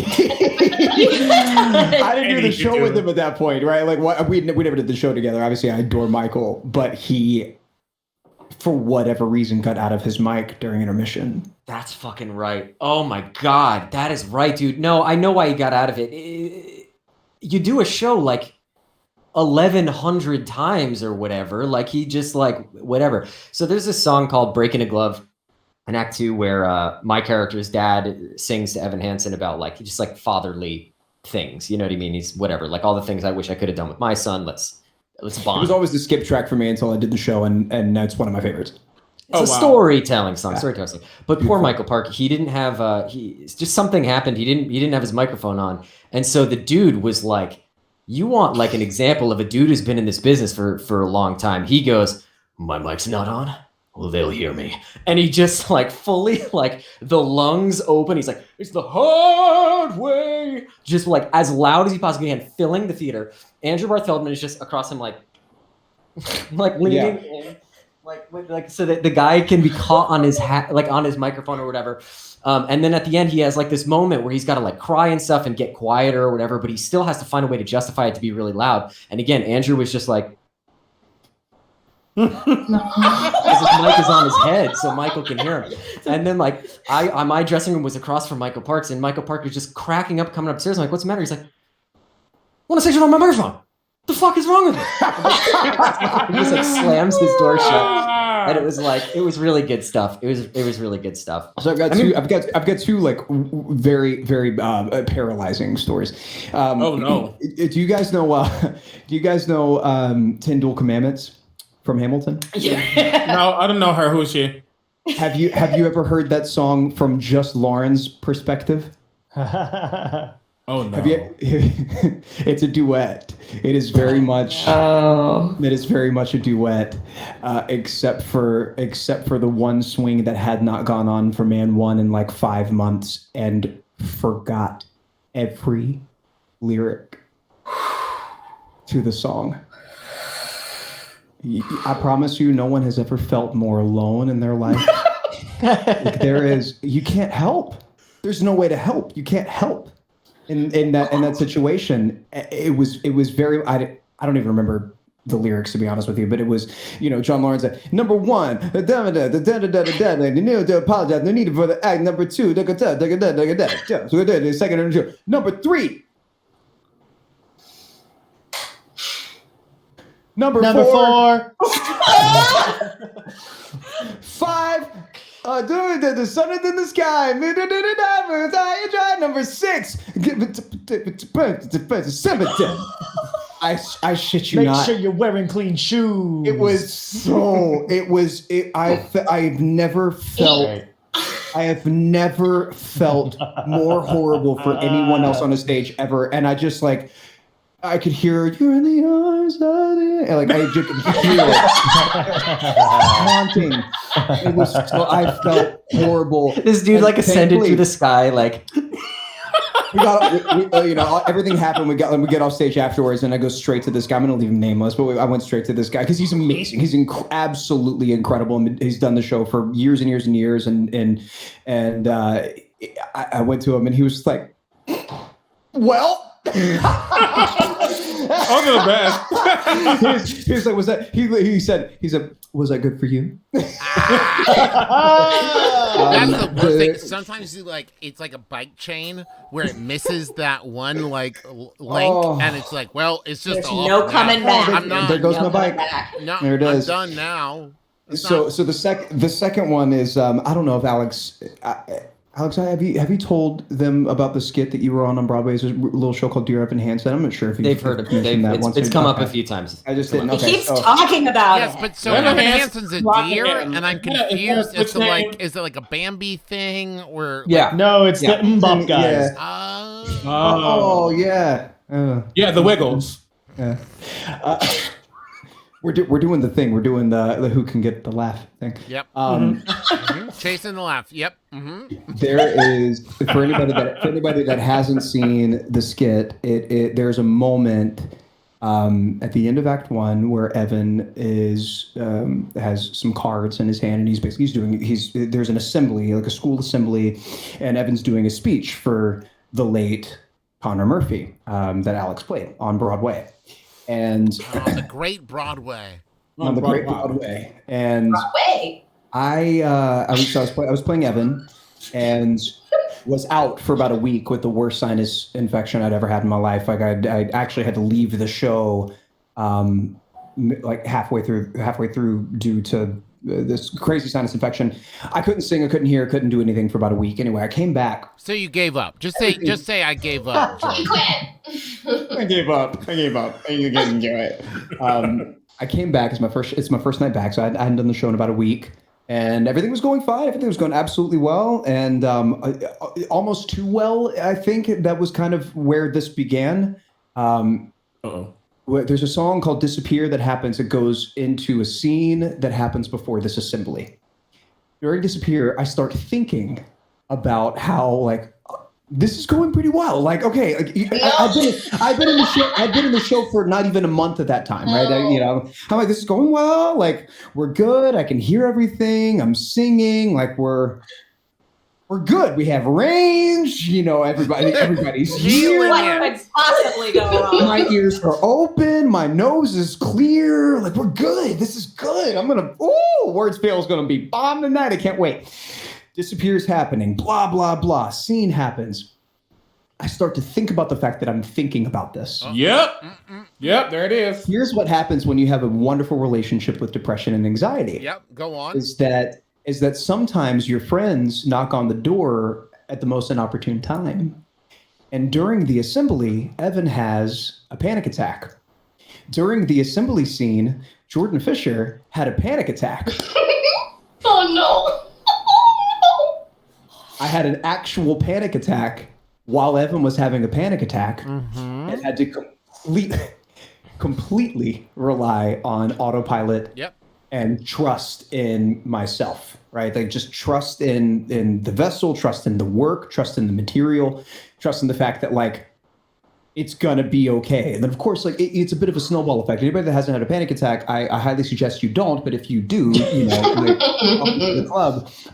Is there a VR experience we can create that will give someone the experience of a panic attack if they've never? Okay. It's not good. No, it's not We good, but it shouldn't. could really shorten the explanation process a lot. It would be Actually, there is wildly. a horror game called Nevermind that is like you go into people's subconscious and you're like working through their trauma with them, them, and you should actually talk to a clinical psychologist where, and you can hook it up to a mechanism. So when I streamed it live, I hooked it up to a mechanism that like vibrates when you start, like you feel panic rising in one area, and it'll feed back into the machine so that if it feels your heart rate accelerate, then it'll like make the puzzles harder. That sounds terrible. Yeah, so it's like sort of replicates that feeling, and then you have to breathe and calm down and slow your heart rate to make the puzzles. Yeah, that's my fifth circle of hell for sure. I was about to say I would be hard passing. I mean, this isn't for us. This is for people that need to empathize with people like us. I did a show in college where my scene partner notoriously like forgot his lines all the time. We were doing Ghosts, a fairly serious play by Ibsen. And so I, in a rare moment of Travis buckling down and doing the work, learned all of my lines, not in response to his lines. I learned all of my lines backwards and forwards and his lines. So no matter what he said, I just said the line that came after it. Like, I just knew how to jump around, and it was the most on my toes I have ever been in a single show ever, because I was like, whatever you say, motherfucker, I'm saying the next thing. And then it's on you to say the next thing after me. I'm not going to be left hanging by this. Clayton, that was his name. Wait, Jordan, where does the story go?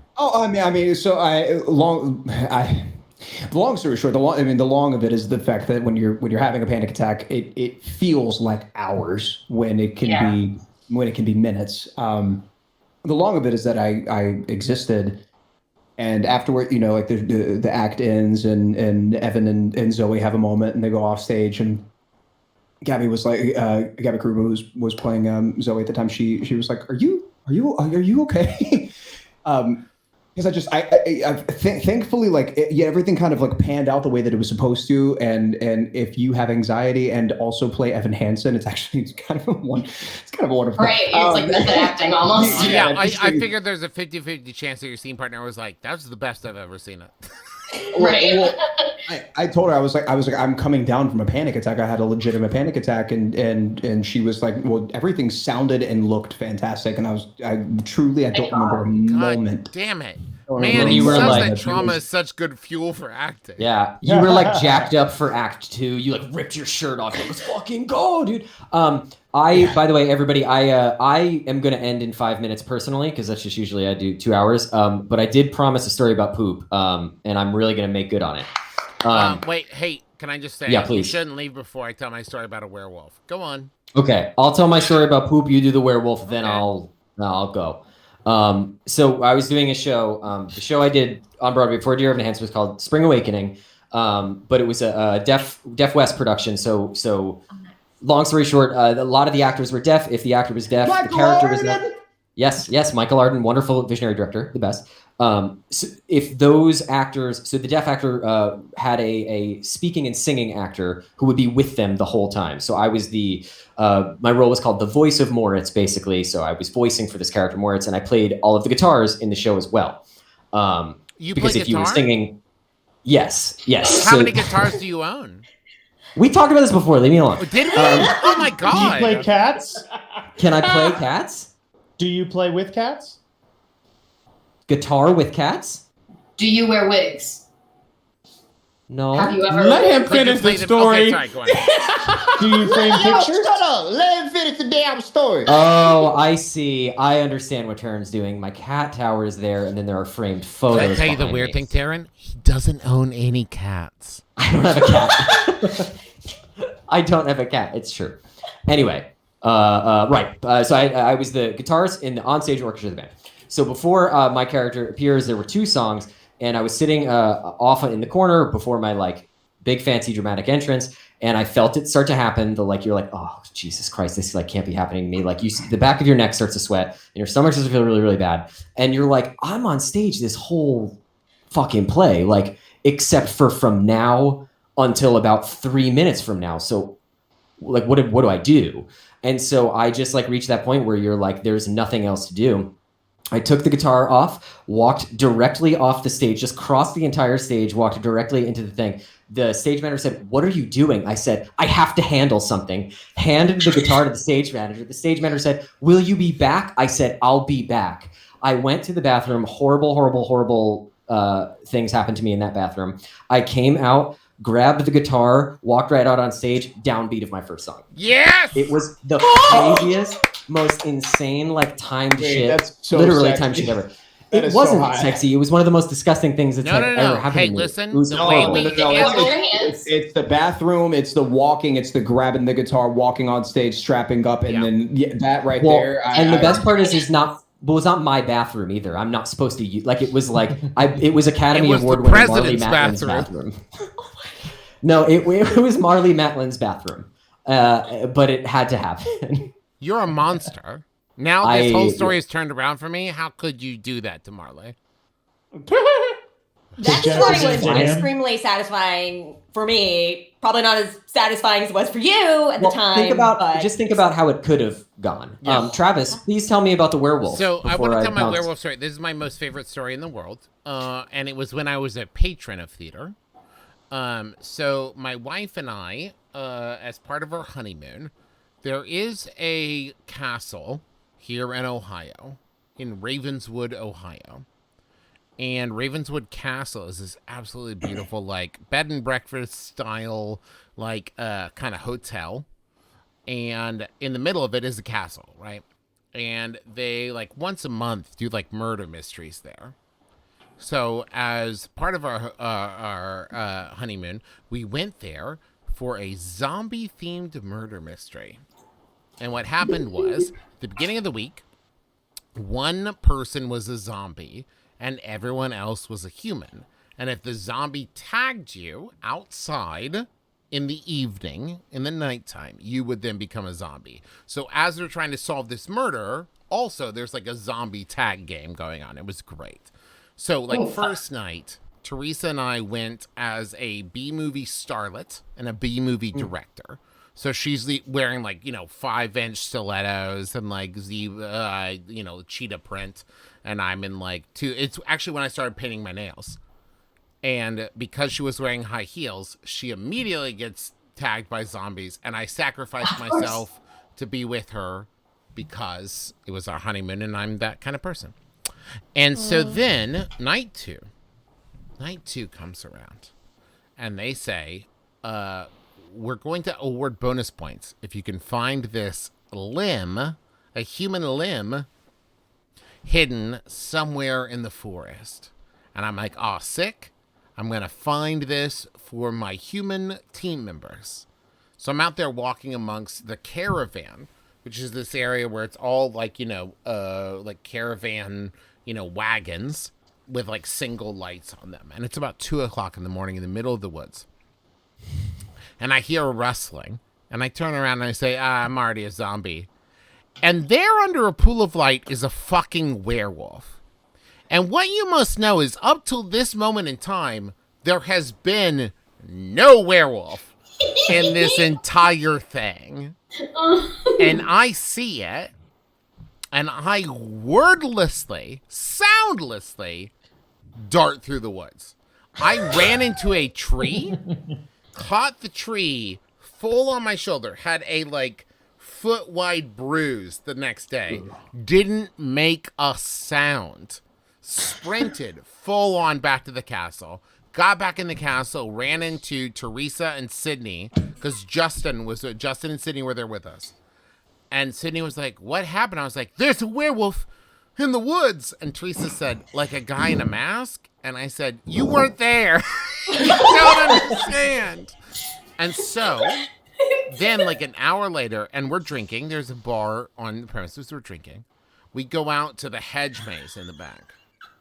And we're searching. And I hear someone yell, holy fuck, a werewolf.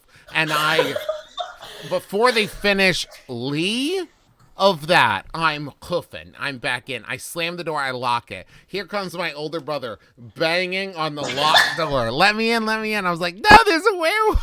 He's like, I'm your brother. And so I let him in. And then other people came. We didn't let them in because who knows who's been bitten. And so then hours later, like 4 o'clock in the morning, I'm at the bar and like the game's done for the evening. I'm at the bar. And this guy, I overhear him saying, "Oh yeah, I was being a werewolf, blah, blah, blah." And I was like, "Oh, you were the werewolf." He said, "Yeah." I was like, "Man, you scared the fuck out of me over at the caravan." And he said, "Oh, you're the guy who turned around and ran silently through the woods. I couldn't follow you. Everyone else, I knew exactly where they went. You disappeared." And the pride I felt in that response cannot be like, I was like, "Yeah, I did. I was gone, man. I'm winning this shit." It was the best I've ever felt in my life. Wow. Thank you. Well, Wow. thank you for sharing that, and everybody. I don't know if you're going to keep going, but I'm going to head out. But thank you all for talking. This was very fun. Thank you. It's nice meeting you. See ya, Thank Alex. you. Yeah. See you soon. Well, how's everyone else Well, feeling? Before Alex leaves, do you guys want to yeah. stick around a little while? Or I'm gonna bounce out as well. Likewise. The audacity. I have another tip. Okay, yeah, Planned. that's totally fine. Then let's just wrap it up, huh? Everybody, I take killed the stream. Yeah, You Alex did. killed it. No. This is what we were going for. I had so much fun, y'all. So Hey, thank you for so having We much. gotta do it again. That just means we gotta keep doing it. Yeah, right. That's all. These Okay, are only I our would embarrassing also- stories. These weren't even the These cool are- stories. These are great, and I would like to do this again, but I also want crew. I want Tech on here Oh, too. yeah. Because like Tech has the stories. Well, yeah. Lynn has already said he'll do one after the 12 with me, so I'm gonna pull Lynn in too. Wait, real quick. Does everyone want to hear my favorite Lynn story? It's real quick. No. Okay. Stop it! I do. Who Okay. is he? There's I a thought place he was in New streamer. I York. don't know him. I believe it's called Proud Marys, where everyone gets around a piano and they all sing show tunes at the top of their lungs. And Teresa and I went and saw Freestyle of Supreme with Lynn in it. And he was like, "Oh, I'll take you guys over there." And I'd never been there before. And he put on fake glasses and brushed his hair down. And he looked exactly like Rivers Cuomo. And then he was like standing in, like wearing a hoodie up over his head. And he's like standing in the line. We waited in line so fucking long, by the way, standing in line. And then finally, as we're like 10 people from the front, the proprietor sees Lynn and is like, "Lynn, what do you do? Come inside. What are you doing? Come inside." So we go inside, and my wife is like 5'2", maybe, right? And so Lynn very graciously keeps like moving Teresa in front of him so she can close to the piano, right? And he's trying to be incognito. Except as soon as any song starts, he is belting at the top of his lungs, like in his full-on Lynn voice, and everyone's going, "Is that Wow. like He knows what he was doing. people are stopping me, but then they would ask him like, "Are you Limo?" And he'd be like, "No." I'm gonna get a scholarship. And like, I probably shouldn't brag, but tag, I amazed with a star. it was at one point someone, my wonderful wife said, "Is that Lin-Manuel when we're in it?" And my wife said, "What did he say?" And they said, "No." And she goes, "Well, I think you'd know." But it was like he could not help himself. He could not contain himself. It was wonderful. Okay. Can any of us? Now we're When actually you're at wrapping a up. bar like that? Thank you, I have, everyone, I have, for to, being I have here. to actually go. Yes. Yeah. Bye, So much Jordan. love. Good night, Bye, everyone. guys. Thank you Good to night. my It was mom. Thank you so amazing. much for joining us. Bye. Good night. Hell yeah. Okay. Thank And you I guess all I'll for just doing keep this, waving Travis. goodbye. Bye. Yes. Wow. Bye, goodbye. Thank you to my mods. Thank you, Alex and Liz and Latia, and thank you everybody for watching. This is an absolute blast. We'll have to do it again. Make sure you follow everyone who was on the stream. Thank you. This was wonderful. We'll do more cocktail parties. We'll do more cocktail parties with Broadway people, with other people. Oh, hey, Tanya. Hi, Tanya. There you are. You're great. Everybody say thank you to Tanya as well. Thank you all for joining us. If you haven't subscribed, if you haven't followed, make sure you do that. Thank you so much. Thank you, everybody. Thank you so much. And have a wonderful night. All of those people, by the way, who were on the stream with me, they all have their own Twitch channel, so make sure you follow him on Twitch as well. Everybody have a great. I'm gonna be on tomorrow, 10 a.m. Eastern time, playing some runs of Hades, and then tomorrow night, at 10 p.m. Eastern time, 7 p.m. Pacific, I'm going to be doing Phasmophobia for the first time, and then Thursday morning at 10 a.m. I'm going to be playing with Justin, my brother. And then Friday night, I haven't even announced this yet. Friday night, I'm doing another creator chat like I did kind of last week at the end of Among Us. It's going to be focused on singer-songwriters with Emily Henry. I've got Laser Weber from Double Clicks. I've got Megaran, and I'm working on more, but that's going to be Friday night. There's been just a little cute Loch Ness Monster. One of my favorites. So everybody, thank you for following. Thank you for subscribing. Everybody, you're great. You're great. And we've already hit my follower goal. I've started a new one. You're all amazing. Thank you. All right, everybody, have a good night. Oh, let me raid somebody, huh? Let's see who's around. Let's see who's around, huh? Let's see. You're great. Let's see.